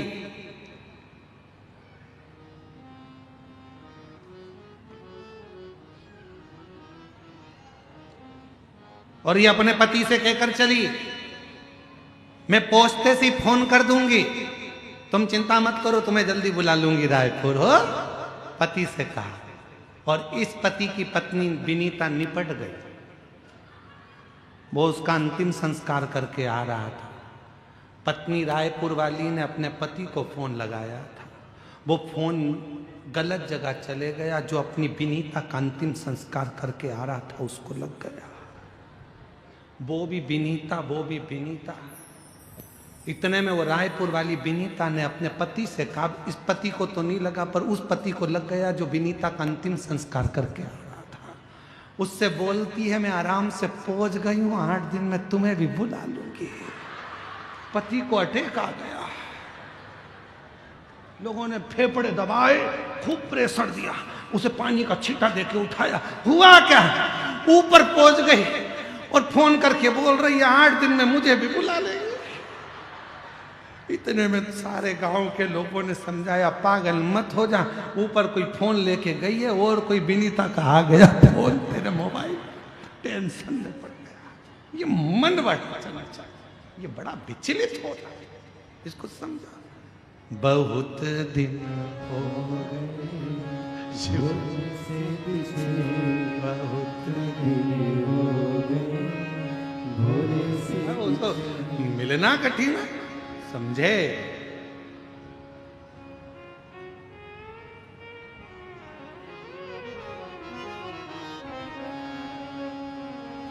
महाराज, हे पार्वती, शिवजी योग सिखा रहे, मेरे बाबा महायोगी हैं, दुनिया में शिव जैसा कोई योगी नहीं हुआ। शिव योग सिखा, और मां पार्वती योग सीख रही, पर ध्यान भटक गया, ध्यान। और जो ध्यान भटका, पार्वती जी का स्मरण काशी में पहुंच गया। काशी, शिव जी लगे योग सिखाने में, ज्ञान देने में, पार्वती का ध्यान गया काशी में। तभी एक मछली, जिसके गर्भ में बच्चा था, मछली के गर्भ, और मछली के गर्भ में जो बच्चा था, मछली ने स्थिर होकर शंकर के उस योग को पूरा सीख लिया। गर्भ में जो बच्चा था वो योग सीख रहा था।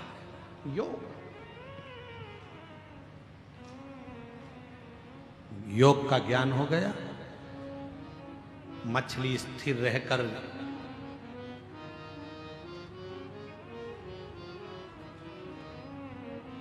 योग सीख रहा है बच्चा। थोड़ी देर हुई, योग पूरा हुआ। शिव जी ने पार्वती जी से कहा, हर हर। पार्वती जी का ध्यान टूटा। काशी से मन हटकर वापिस शिव जी के पास आया। पार्वती, योग सीखा? हाँ, सीख लिया। हाँ।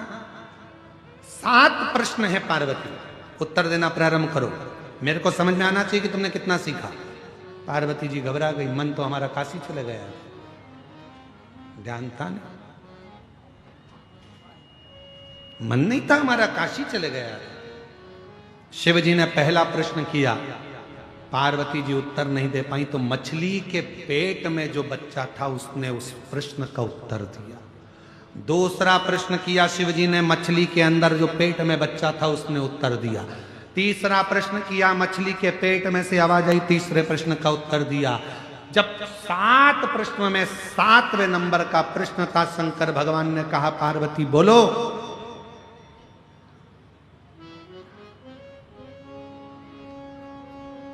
जन्म मृत्यु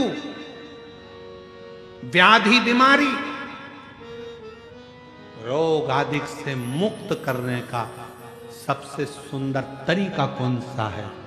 पार्वती जी मौन थी, तभी उसी पल मछली के पेट में से फिर आवाज आई, केवल एक शिव नाम सारी व्याधियों को, दुख को, तकलीफ को मिटा देता है। मछली के पेट में से आवाज आई। शिव जी का ध्यान गया। भगवान देवाधिदेव महादेव ने आवाज लगाकर कहा, इस मछली के पेट में कौन है? निकल कर बाहर आए। तभी मछली के उदर से एक बालक प्रकट हुआ। शंकर जी ने देखा, इतना सुंदर बालक है, इसने मेरी योग साधना सीखी है। जा, आज मैं तुझे ज्ञान उपदेश देता हूं, और ज्ञान उपदेश देने पर तुम मछली से पैदा हुआ, इसलिए तेरा नाम गुरु मच्छिंद्र नाथ होगा। बोल गुरु मच्छिंद्र नाथ भगवान की। तेरा नाम गुरु मच्छिंद्र नाथ होगा। जगत भर में योग का प्रचार और ज्ञान का प्रचार तुम करोगे। शिव की अविरल भक्ति मच्छिंद्र नाथ जी के, गुरु मच्छिंद्र नाथ जी के हृदय में ऐसी बैठ गई कि गुरु मच्छिंद्र नाथ उस शिव साधना से, शिव भक्ति से तल्लीन हो, शिव साधना से शिव भक्ति में तल्लीन हो गए। और बहुत दिन हो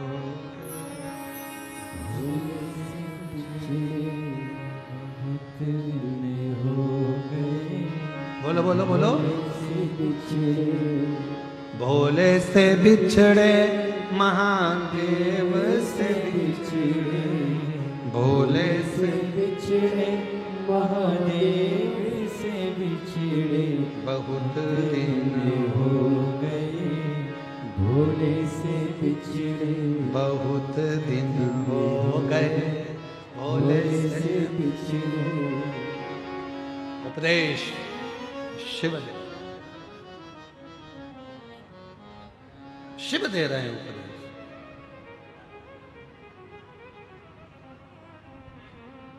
ये माता जी बहुत दूर से ऐसे ही दंडवत करते करते आ रही हैं। हम जब आ रहे थे रास्ते में तब भी ऐसी ही दंडवत करती आ रही थी। इधर से ही लिया उनको, इधर से इधर से इधर से।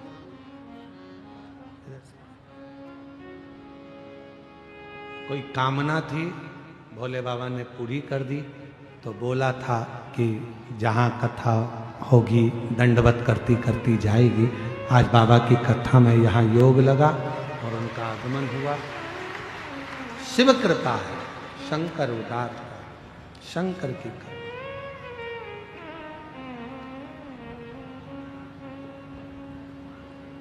और मेरे भोले बाबा को चंदा ही भावे, मेरे भोले बाबा को चंदा ही भावे, मेरे भोले बाबा को चंदा ही भावे, मेरे भोले बाबा को चंदा ही भावे। बहुत दिन हो गए चांद को देखे, बहुत दिन हो गए चांद को देखे, बहुत दिन हो गए चांद को देखे। बाबा की अलमस्ती, भगवान की भक्ति, अविरल भक्ति, शिव का स्मरण सुख दे। तुम्हारा नाम मच्छेंद्र नाथ, शिव योग, शंकर की आराधना साधना करते और मच्छेंद्र नाथ जी शिव की भक्ति में डूबे। प्रसंग देखिएगा जरा, शिव महापुराण की कथा कर रहे हैं। जो शिव जी के मंदिर में एक लोटा जल चढ़ाने लगता है, जो शंकर जी के मंदिर में झाड़ू पोछा करने लगता है, जो शंकर भगवान का श्री शिवाय नमस्तुभ्यम मंत्र का जप करने लगता है, अपने घर के दरवाजे पर लिख दो श्री शिवाय नमस्तुभ्यम, गाड़ी पर लिख दो श्री शिवाय नमस्तुभ्यम, फैक्ट्री पर लिख दो श्री शिवाय नमस्तुभ्यम। ये सब कुछ भोलेनाथ सब तेरा है। मेरा घर तेरा, गाड़ी तेरी, बंगला तेरा, सब तेरा, मेरा कुछ नहीं। मेरी गाड़ी मेरा बंगला, मेरा पैसा सब तेरा, सब कुछ तेरो सरकार, मेरा तो कुछ भी नहीं, सब कुछ तेरो भोलेनाथ, मेरा तो कुछ भी नहीं। मेरी बीवी, मेरे बच्चे, मेरे घर परिवार, मैं खुद भी हूँ तेरा सरकार, मेरा तो कुछ भी नहीं, मैं खुद भी हूँ तेरा सरकार, मेरा तो कुछ भी नहीं। चलो तो मोबाइल लाके मेरे को दे दो। अभी तो तुम बोली हो कि कुछ मेरा नहीं है, चलो जल्दी जल्दी मोबाइल लाओ इधर, लाओ इधर। कहना सरल है, तन मन धन सब कुछ तेरा, हम सब कुछ है तेरा। और इतनी देर में अपनी कोई चप्पल चुरा के ले जाए तो फिर कहना सरल है, मन को ठहराना कठिन है, बहुत कठिन है, बहुत कठिन। मन को ठहराना कठिन। और वो चप्पल चली भी गई तो उसमें ध्यान आ रहा है।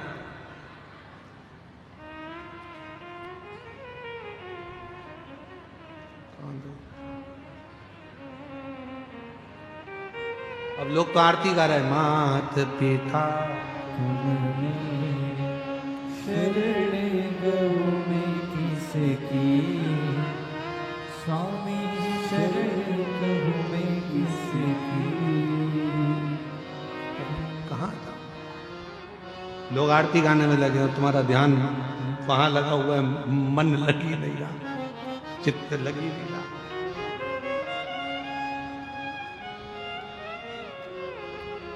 मेरी गाड़ी मेरा बंगला, मेरा पैसा सब तेरा, सब कुछ तेरो भोलेनाथ, मेरा तो कुछ भी नहीं, सब कुछ तेरो भोलेनाथ, मेरा तो कुछ भी नहीं। शिव कथा कह रही है मच्छेंद्र नाथ जी को, जो शिव कथा कहती है, जो एक लोटा जल शिव को चढ़ाने लगता है, शंकर भगवान को जो एक बेलपत्र चढ़ाने लगता है, शंकर भगवान को जो श्रृंगार करने लगता है, शंकर भगवान को मंदिर जो जाने लगता है, श्री शिवाय नमस्तुभ्यम जो बोलने लगता है, समझ लो शंकर भगवान का वो अपना हो जाता है और उसके मुख से निकली हुई वाणी शिव पूर्ण करना प्रारंभ कर देते हैं।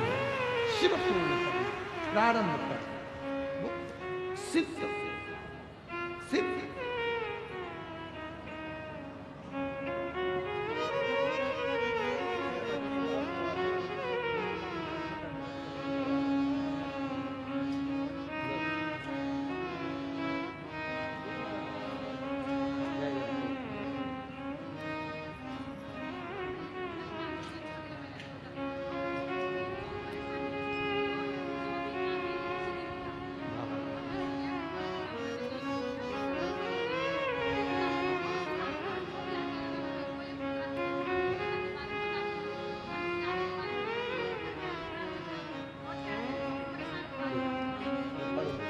श्री शिवाय नमस्ते।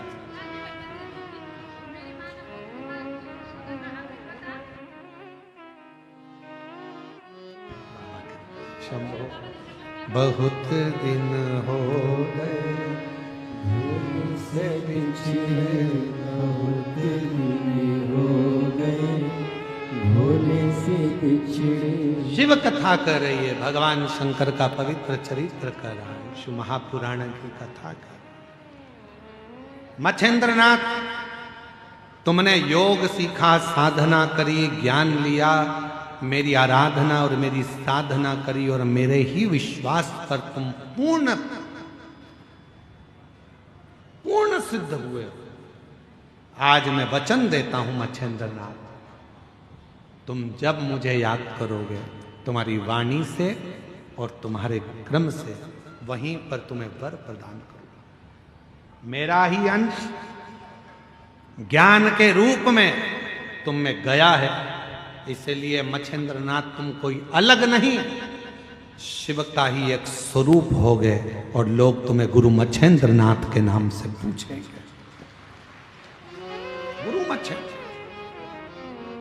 बोल गुरु मच्छेंद्रनाथ भगवान की। शिव का अंश गुरु मच्छेंद्रनाथ चलते चलते चलते चलते एक बहुत समय के बाद एक वन क्षेत्र में पहुंच गए। एक गांव के अंदर प्रवेश किया गुरु मच्छेंद्रनाथ जी ने, तो एक महिला, एक स्त्री दौड़ती आ गई। बाबा बाबा, खूब रोई। तुम पूछा, गुरु मच्छेंद्रनाथ ने पूछा कि तुम क्यों रो रही हो, क्यों रो रही हो? तुम्हारे रोने का कारण क्या है?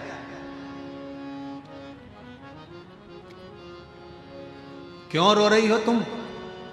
गुरु मच्छेंद्रनाथ ने पूछा। स्त्री ने कहा, मेरे घर में संतान नहीं है, नारी बोरी मेरे घर औलाद नहीं। गुरु मच्छेंद्रनाथ ने कहा कि अभी तो मैं कुछ देर पहले ही बाबा भोलेनाथ को भस्म चढ़ा के आया हूं, भभूति मेरे पास रखी है, भस्म ले, ये भभूति लेकर जा, ये भस्म लेकर जा, पति और पत्नी दोनों ग्रहण कर लेना, गर्भ ठहर जाएगा, संतान हो जाएगी। अब पत्नी भभूति लेकर गई तो पति को दिया, तो पति ने कहा, ऐसे ना जाने कितने बाबा आते हैं और कितनी कितनी ज्ञान की बातें कहते हैं, क्या ऐसा हो सकता है? कई लोगों के मन में ये बहुत सारा भाव होता है, कथा पंडाल में बैठ के सुनेंगे तो क्या मुराद पूरी हो सकती है? शिव जी को एक लोटा जल चढ़ाएंगे तो क्या हमारी समस्या का हल हो सकता है? एक बेलपत्र शंकर को चढ़ाएंगे तो हमारा दुख मिट सकता है? क्या हम भगवान शंकर के मंदिर में झाड़ू पोछा करेंगे तो क्या हमारी तकलीफ मिट सकती है? क्या हम शिव पुराण कथा सुनने के वहां की मिट्टी को अगर शरीर पर लगाएंगे तो क्या हमारा दुख मिट सकता है, तकलीफ मिट सकती है? भाई, अगर विश्वास है तो भोलेनाथ भी है, और विश्वास नहीं, मानो तो मैं गंगा मां हूं और ना मानो तो बहता पानी। आपके ऊपर निर्भर करता।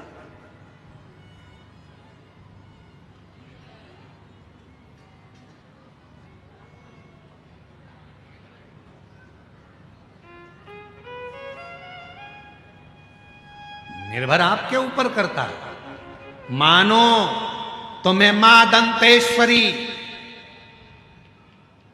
सती के दंत से प्रकट हुई और दुनिया का कल्याण करने के लिए दुनिया की सारी शक्तिपीठ मिलने के लिए इस दंतेवाड़ा में आती है। मां दंतेश्वरी के पास, दंतेश्वरी के पास। मानो तो मैं दंतेश्वरी, ना मानो तो मां के रूप में विराजमान। आओ तो ठीक, ना आओ तो ठीक। इसीलिए कल स्मरण किया था, दंतेवाड़ा की मां दंतेवाड़ा की दंतेश्वरी मैया। हे माई, दंतेवाड़ा की दंतेश्वरी माई, दंतेवाड़ा की दंतेश्वरी माई। हम पे कृपा करो मेरी माई, हम पे कृपा करो मेरी माई। हम पे दया करो मेरी माई, हम पे दया करो मेरी माई। मानो तो मां दंतेश्वरी है, मानो तो दुनिया का भंडार भरने वाली है, मानो तो दुखों को समाप्त करने वाली है, मानो तो कष्टों को निगल जाने वाली है, और ना मानो तो बेटी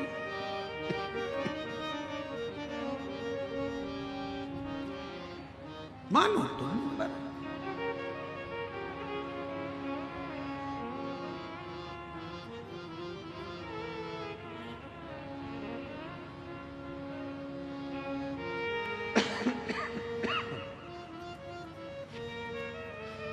शिव कथा कर रहे हैं,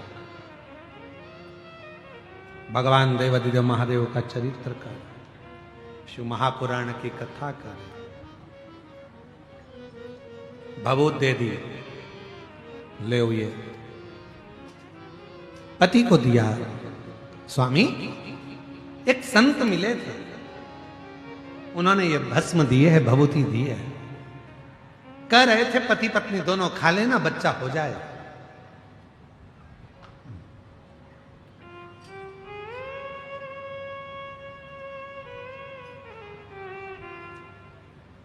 कई लोग कहते हैं क्या गुरु जी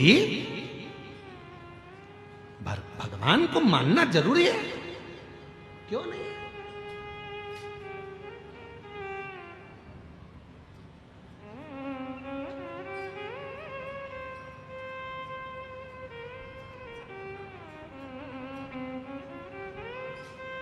ईश्वर क्या है, भगवान क्या है, जिस दिन तुम्हें समझ में आ गया तुम्हारी जिंदगी सार्थक हो जाएगी। कर्म करो, मेहनत करो, परिश्रम करो, पर छोड़ते चलो उस देवादिदेव महादेव पर, लक्ष्य तक वो पहुंचाए। आज का पढ़ा लिखा जमाना है, जरा सा थोड़ा सा लोग पढ़ लेते हैं तो कहते हैं हम ईश्वर को नहीं मानेंगे, हम भगवान को नहीं मानेंगे। थोड़ी अकल लो, वो अंबानी परिवार से थोड़ी अकल लो, करोड़ों का धन है, वैभव है, उसके बाद भी भगवान की भक्ति में हमेशा लगा ही रहते हैं। थोड़ी अकल लो वो बिरला परिवार से, थोड़ी अकल लो किसी अच्छे अच्छे आनंद करने वाले विद्वज्जनों से। थोड़ा सा पढ़ लिए, भगवान को नकार दिया, हम नहीं मानते, हम डॉक्टर बन गए, हम ये बन गए, हम कलेक्टर बन गए, हम ये बन गए, हम परमात्मा को नहीं मानते। मत मानो, जब बीमार पड़ोगे, एक दिन कुर्सी से नीचे उतरोगे, कोई नहीं पूछेगा, तब कमरे में पड़े रहोगे, कोई नहीं पूछने वाला, तब याद आएगा भगवान कौन सा कर्म दंड किया था, भुगता रहा है, जल्दी से ले जा। तब याद आएगा कि ईश्वर क्या होता है। हम नहीं मानते परमात्मा को, हम नहीं मानते भोलेनाथ को, हम नहीं मानते भगवान को। बस थोड़ी सी अध्ययन कर लिया तो सोचा भगवान है ही नहीं, हम कर रहे हैं वो ही सब करेंगे, हम ये करेंगे, हम वो करेंगे। एक बार किसी ने हमको न्यूज चैनल वालों ने बुलाया, बोलते आप साइंस को नहीं मानते? हमने कहा पूरा मानते, पूरा मानते।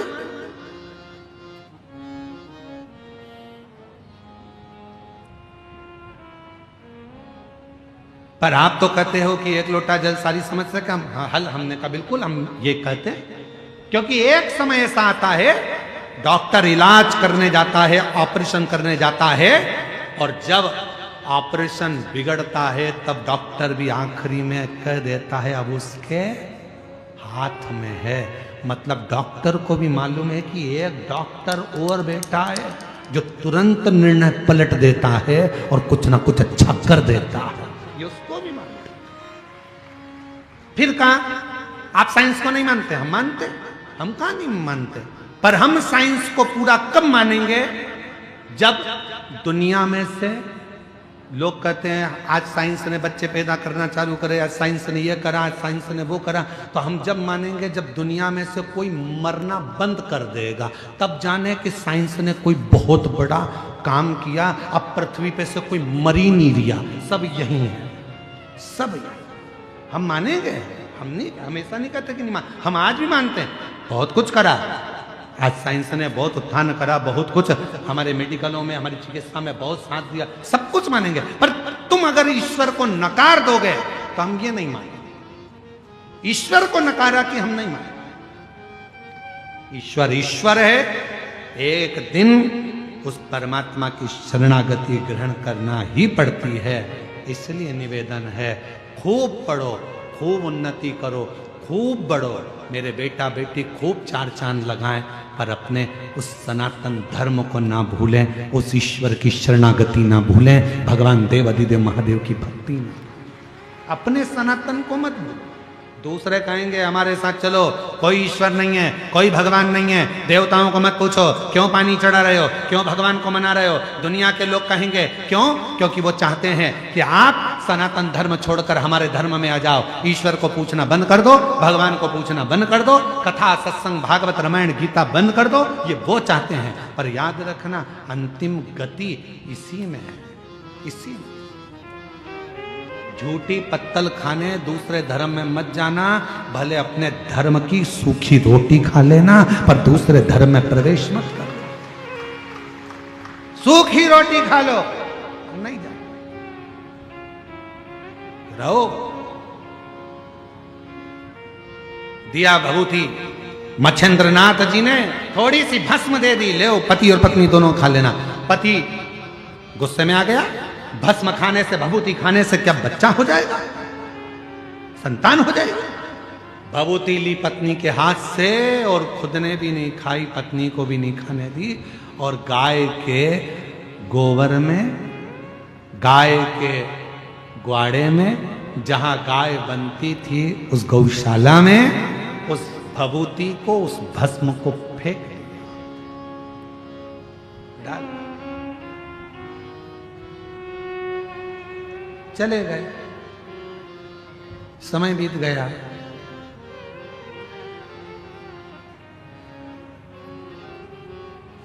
बारह साल निकल गए। कितने? जम के बोलो जरा। 12 साल निकल गए। 12 साल के बाद गुरु मच्छेंद्रनाथ उस गांव में फिर आए, और गुरु मच्छेंद्रनाथ जी ने आकर प्रवेश किया। वो महिला दिखी, महिला से पूछा, मां तुम्हारे घर में तो अब बेटा आ गया होगा? मां बोली, नहीं, मेरे घर संतान नहीं। संतान नहीं? नहीं। क्यों? भस्म दी थी वो नहीं खाई, विश्वास नहीं था। धर्म पत्नी ने, कोई स्त्री ने कहा, बाबा मेरे पति ने हाथ में से वो भस्म लेकर, वो भभूति लेकर गाय के ग्वाड़े में गोबर के ऊपर फेंक दी। गाय का गोबर वो खले में पड़ा था, उसी में वो भस्म पड़ी। मच्छेंद्रनाथ जी ने कहा, यह हो ही नहीं सकता कि मैंने भस्म दी हो शिव का नाम लेकर। कोई शंकर का भक्त यदि कोई वचन कह देता है तो शंकर भगवान को उसे पूरा करना पड़ता है, शिव को पूरा करना पड़ता है। और अगर मैंने भस्म दी है तो तुम्हारे घर में तो औलाद होना था, यह हो ही नहीं सकता। 12 साल बाद आया हूं, तुम्हारे यहां औलाद नहीं? नहीं। गुरु मच्छेंद्र नाथ ने आवाज लगाई, अलख निरंजन।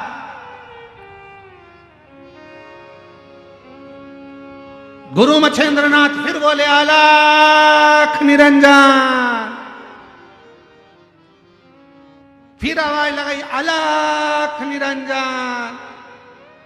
इतनी देर में गाय के गोबर में से एक बच्चा निकल कर आया, आदेश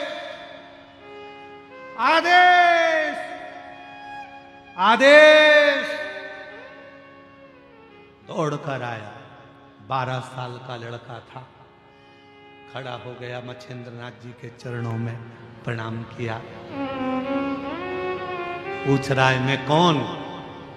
शिव योगी गुरु मच्छेंद्र नाथ कहते हैं, तू मेरे शंकर की भस्म से, गाय के गोबर से प्रकट हुआ, आज से तेरा नाम गुरु गोरक्षनाथ होगा। गुरु गोरखनाथ, आज से तेरा नाम गुरु गोरखनाथ, गुरु गोरक्षनाथ होगा। शिव भक्ति कर, शिव की आराधना कर। जब शंकर तेरे हृदय में प्रवेश कर जाएगा, जो शिव की उपासना से जन्म लेता है, जितनी जितनी माताएं जिनको 8 साल 7 साल 12 साल 14 साल 24 साल 25 साल 30 साल 50 साल के बाद बच्चे हुए हैं, शिव की कृपा से हुए हैं, मेरी जीजियों घबराना नहीं। तुम्हारे गर्भ में इतने सालों के बाद जब डॉक्टर ने मना कर दिया था कि तुम मां नहीं बन सकते, डॉक्टर ने कह दिया था तुम्हें औलाद नहीं होगी, उसके बाद भी अगर भोलेनाथ ने तुम्हें संतान दी है, तुम्हारे यहाँ पर 4 लड़कियां थी 3 लड़कियां थी, उसके बाद भी अगर भगवान बेटा दे दिए, तुम्हारे यहाँ संतान की प्राप्ति हो गई। कोई बेटा बेटी एक भी नहीं था, बेटी ने भी अगर जन्म लिया, बेटे ने भी अगर जन्म लिया, और तुम्हारे घर में अगर औलाद ने जन्म लिया है कई सालों के बाद, और शिव के पशुपति व्रत से, सफेद आंकड़े की जड़ से, शंकर की कथा से, शिव महापुराण की भूमि की रज से अगर तुम्हारा गर्भ ठहरा है एक लोटे जल से, तो तुम्हारे बच्चे की परवरिश करने की जवाबदारी भी उस शिव की है, क्योंकि शिव ने दिया, शंकर ने दिया।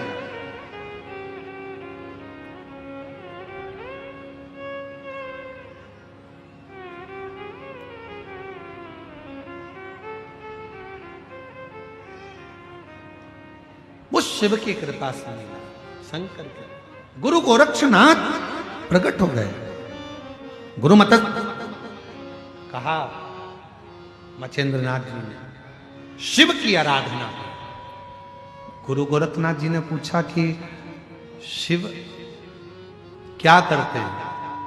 गुरु मच्छेंद्र नाथ जी ने कहा, जब आप पूर्ण तरह से शंकर ही शंकर की भक्ति में डूबे रहते हो, तो तुम्हारे भीतर, तुम्हारे हृदय में, तुम्हारी वाणी में, तुम्हारे श्रवण में, तुम्हारी भुकुटी पर, तुम्हारे ब्रह्मांड में स्वयं शिव आकर बैठ जाते हैं, और तुम्हारी वाणी भी शिव की वाणी हो जाती है। फिर उससे कोई झुटला नहीं सकता, कोई झुटला नहीं सकता। सत्यम शिवम सुंदर, वो वाणी से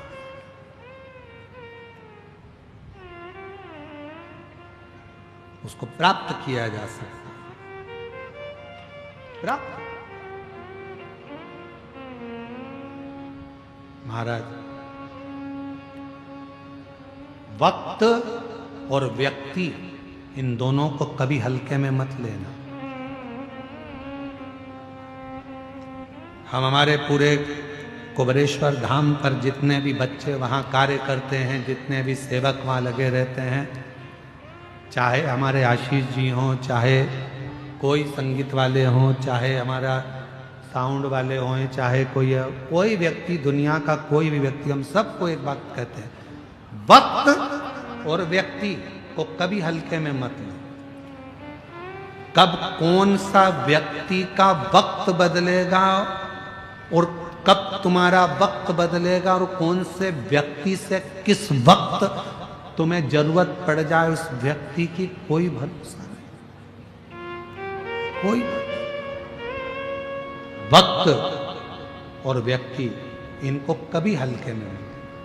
समय सबका पलटता, सबका।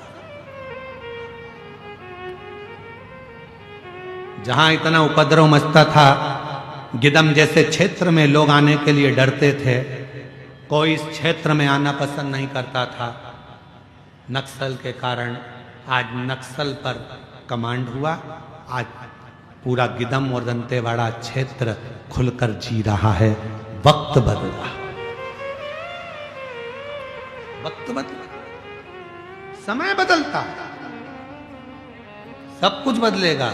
तुम्हारे पड़ोस में कहीं घूड़ा भी पड़ा है, कचरा पटकते थे, उस कचरे पटकने वाली जगह पर भी बड़ी बड़ी होटल बन जाती है। कभी कभी तुम्हें स्मरण में आता है तो कचरा घर था, कचरा पटकते थे, ऐसी जगह थी वैसी जगह थी, और वहां बिल्डिंग बनी हुई है।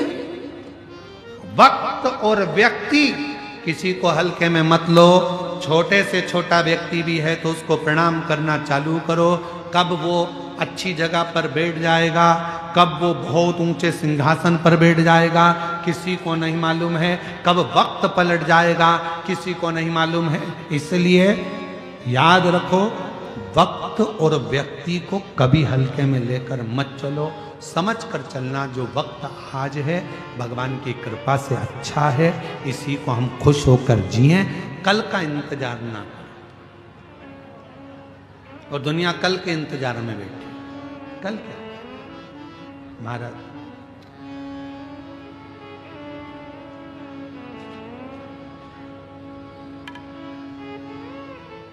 उसको पुकारो, वो आए। श्री शिवाय नमस्तुभ्यं। श्री बोलो बोलो सब बोलो, नमस्तुभ्यं। श्री शिवाय नमस्तुभ्यं। श्री शिवाय नमस्तुभ्यं। पीछे वाले भी आवाज आना चाहिए आप लोगों की यहां तक। श्री शिवाय नमस्तुभ्यं। श्री शिवाय नमस्तुभ्यं। ये वो मंत्र है जिस मंत्र के बल पर अगर व्यक्ति दिन भर में इस मंत्र का 21 बार, 11 बार, 51 बार और 1 बार भी अगर जप लेता है तो शिव की दृष्टि उस जीव पर पड़ जाती है। उस जीव पर 1000 उसमें यज्ञ का फल इस मंत्र के जप से प्राप्त हो जाता। जिसके दरवाजे पर यह मंत्र लिखा रहता है, चिपका रहता है, लगा रहता है, उस घर में दुख भी सोच समझ कर प्रवेश करता है, क्योंकि यह घर शंकर का है, इसके अंदर प्रवेश नहीं कर सकता। श्री शिवाय नमस्तुभ्यं। श्री शिवाय नमस्तुभ्यं। श्री शिवाय नमस्तुभ्यं। इस मंत्र की मूलता है। इसलिए कुबेरेश्वर धाम आने वाले जब कंकर शंकर को बीनते हैं, पूजन करते हैं, कंकर शंकर की भूमि पर सोते हैं, कंकर शंकर की भूमि पर रहते हैं, कंकर शंकर की भूमि के बाहर तक नहीं जाते।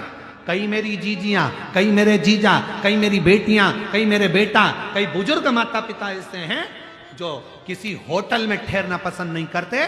कुबेरेश्वर धाम में भले कमरा मिले ना मिले, कमरा मिलेगा तो ले लेंगे, नहीं मिलेगा तो हॉल में सो जाएंगे, हॉल में जगह नहीं मिलेगी तो हम रोड पर सो जाएंगे, पर रहेंगे कुबेरेश्वर धाम की भूमि पर ही। उस भूमि से बाहर नहीं जाएंगे। हमें रहना कितना, 1 दिन 2 दिन उसकी धरा पर रहेंगे, उसके दरवाजे पर आए, उसकी चौखट पर आए। किसी होटल में जाकर रहने पसंद नहीं करते वो, चाहे कुबेरेश्वर धाम के बाहर कितनी भी होटल हो, उसमें रहना ही पसंद नहीं करते। और आपसे भी निवेदन है, बाबा कुबेर भंडारी का आंगन एक बेटी का मायका है। किसी होटल में मत जाओ, आप सीधे कुबेरेश्वर धाम की पवित्र धरा में, कुबेरेश्वर धाम की भूमि पर, उस कुबेरेश्वर धाम की धरा पर आओ। कमरा मिल जाए कुबेरेश्वर धाम में तो रहो, नहीं मिले गद्दा लो, कम्बल लो, सब फ्री मिलता है। कुबेरेश्वर धाम की पार्किंग भी फ्री है, कुबेरेश्वर धाम का भोजन भी फ्री है, कुबेरेश्वर धाम की धरा पर रहना, गद्दा कम्बल सब फ्री है। क्यों टेंशन लेना, आराम से अपनी जिंदगी मस्त। अलमस्त।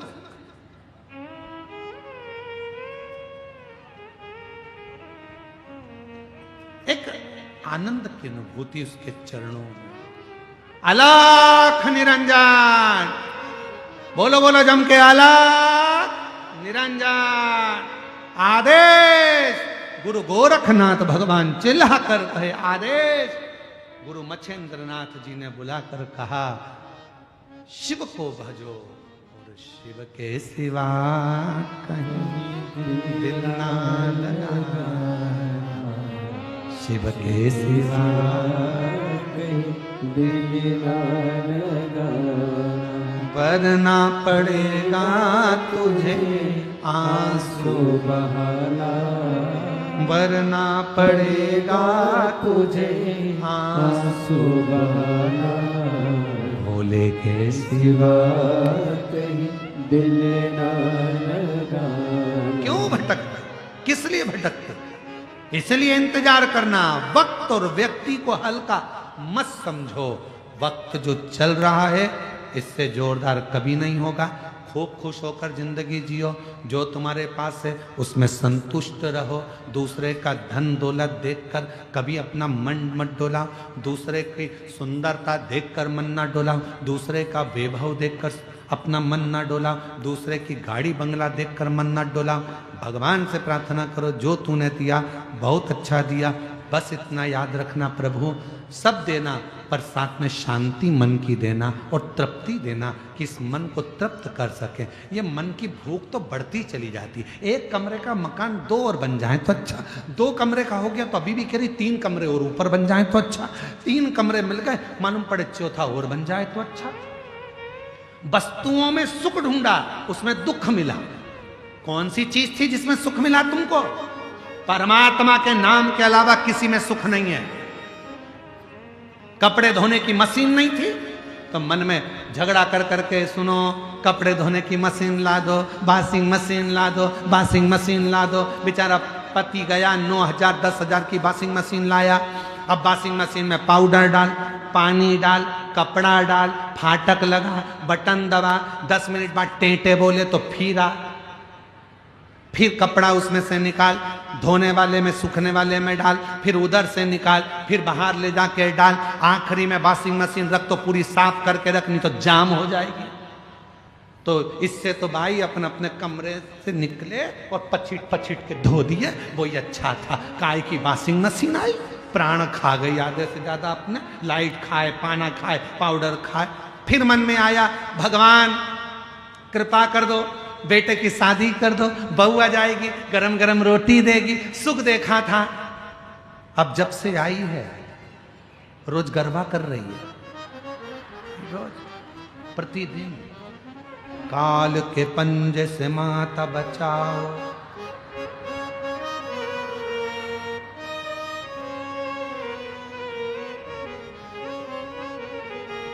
और रोज पहले कह रही थी भगवान बहू दे दो, बस बहू दे दो, गरम रोटी देगी। अब कितनी गरम रोटी दे रही चीजी मैं क्या बोलूं, मेरी तो बहू भी नहीं आई अभी यार। आएगी तब मालूम पड़ेगा कितनी गरम दे रही है, वो तो तुमको मालूम पड़ रहा है। अब तुम्हें रोज नवरात्रे में आरती गाना पड़ रहा है, अम्बे तू है जगदम्बे काली। कौन कौन से गांव की है तुम्हारी बहू है, उसी गांव का नाम। अम्बे तू है जगदम्बे काली, जय होगी दम्बाली, हम सब उतारे तेरे घर के सास ससुर पर भीड़ पड़ गई भारी।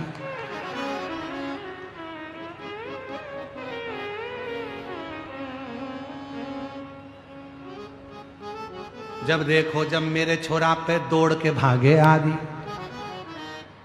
ओ गीदम वाली, अरे रायपुर वाली, ओ बिलासपुर वाली, हम सब उतारे थे।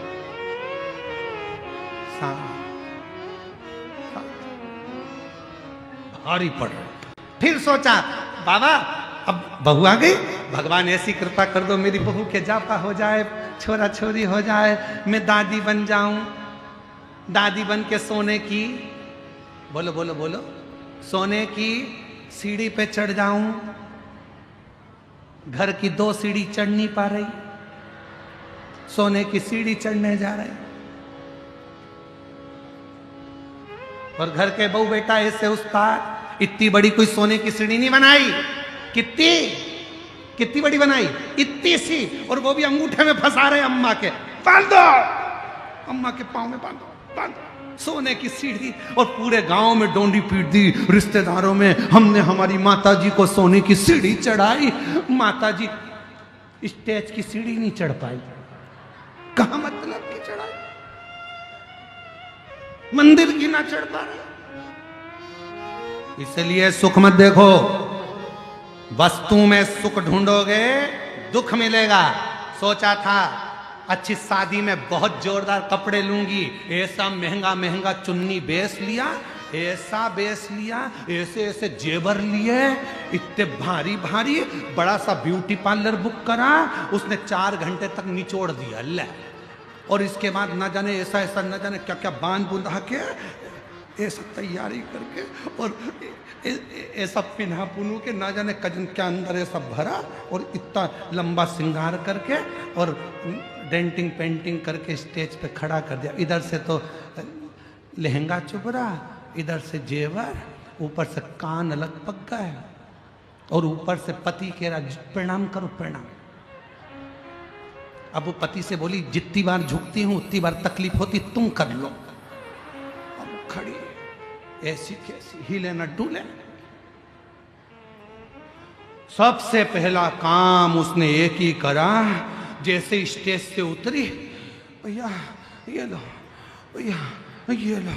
अरे भैया अपन तो साधारण ही अच्छे हैं, इसलिए जीजी याद रखो, जितना परमात्मा ने दिया है उसमें सुख ढूंढो, दूसरी वस्तुओं में सुख कभी नहीं मिल सकता, कभी नहीं मिलेगा।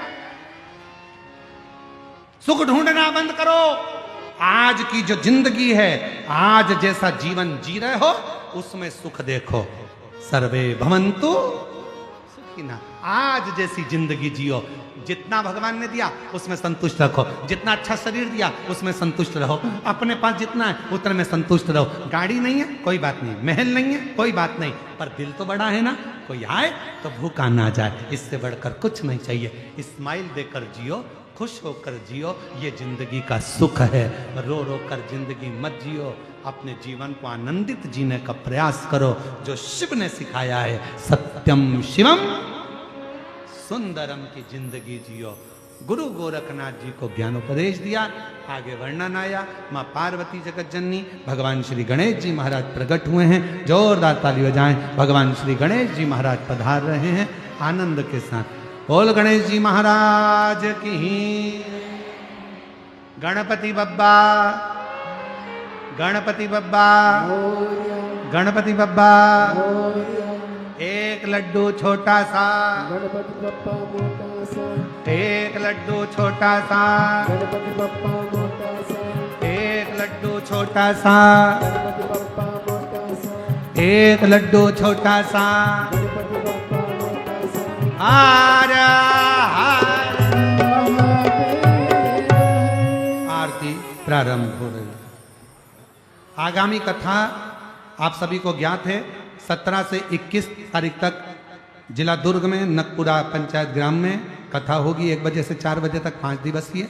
24 से 28 दिसंबर तक मीरा भयंदर मुंबई में शिव महापुराण की कथा होगी, 5 दिवसीय। 4 जनवरी से 10 जनवरी तक 2026 में पहली कथा जनवरी के महीने की 2026 की 4 से 10 जनवरी सूरत गुजरात में होगी, और 16 से 22 जनवरी 2026 बड़ौदा गुजरात में शिव महापुराण की कथा होगी। एक बार जोरदार ताली बजाएं सभी श्रोताओं को। हर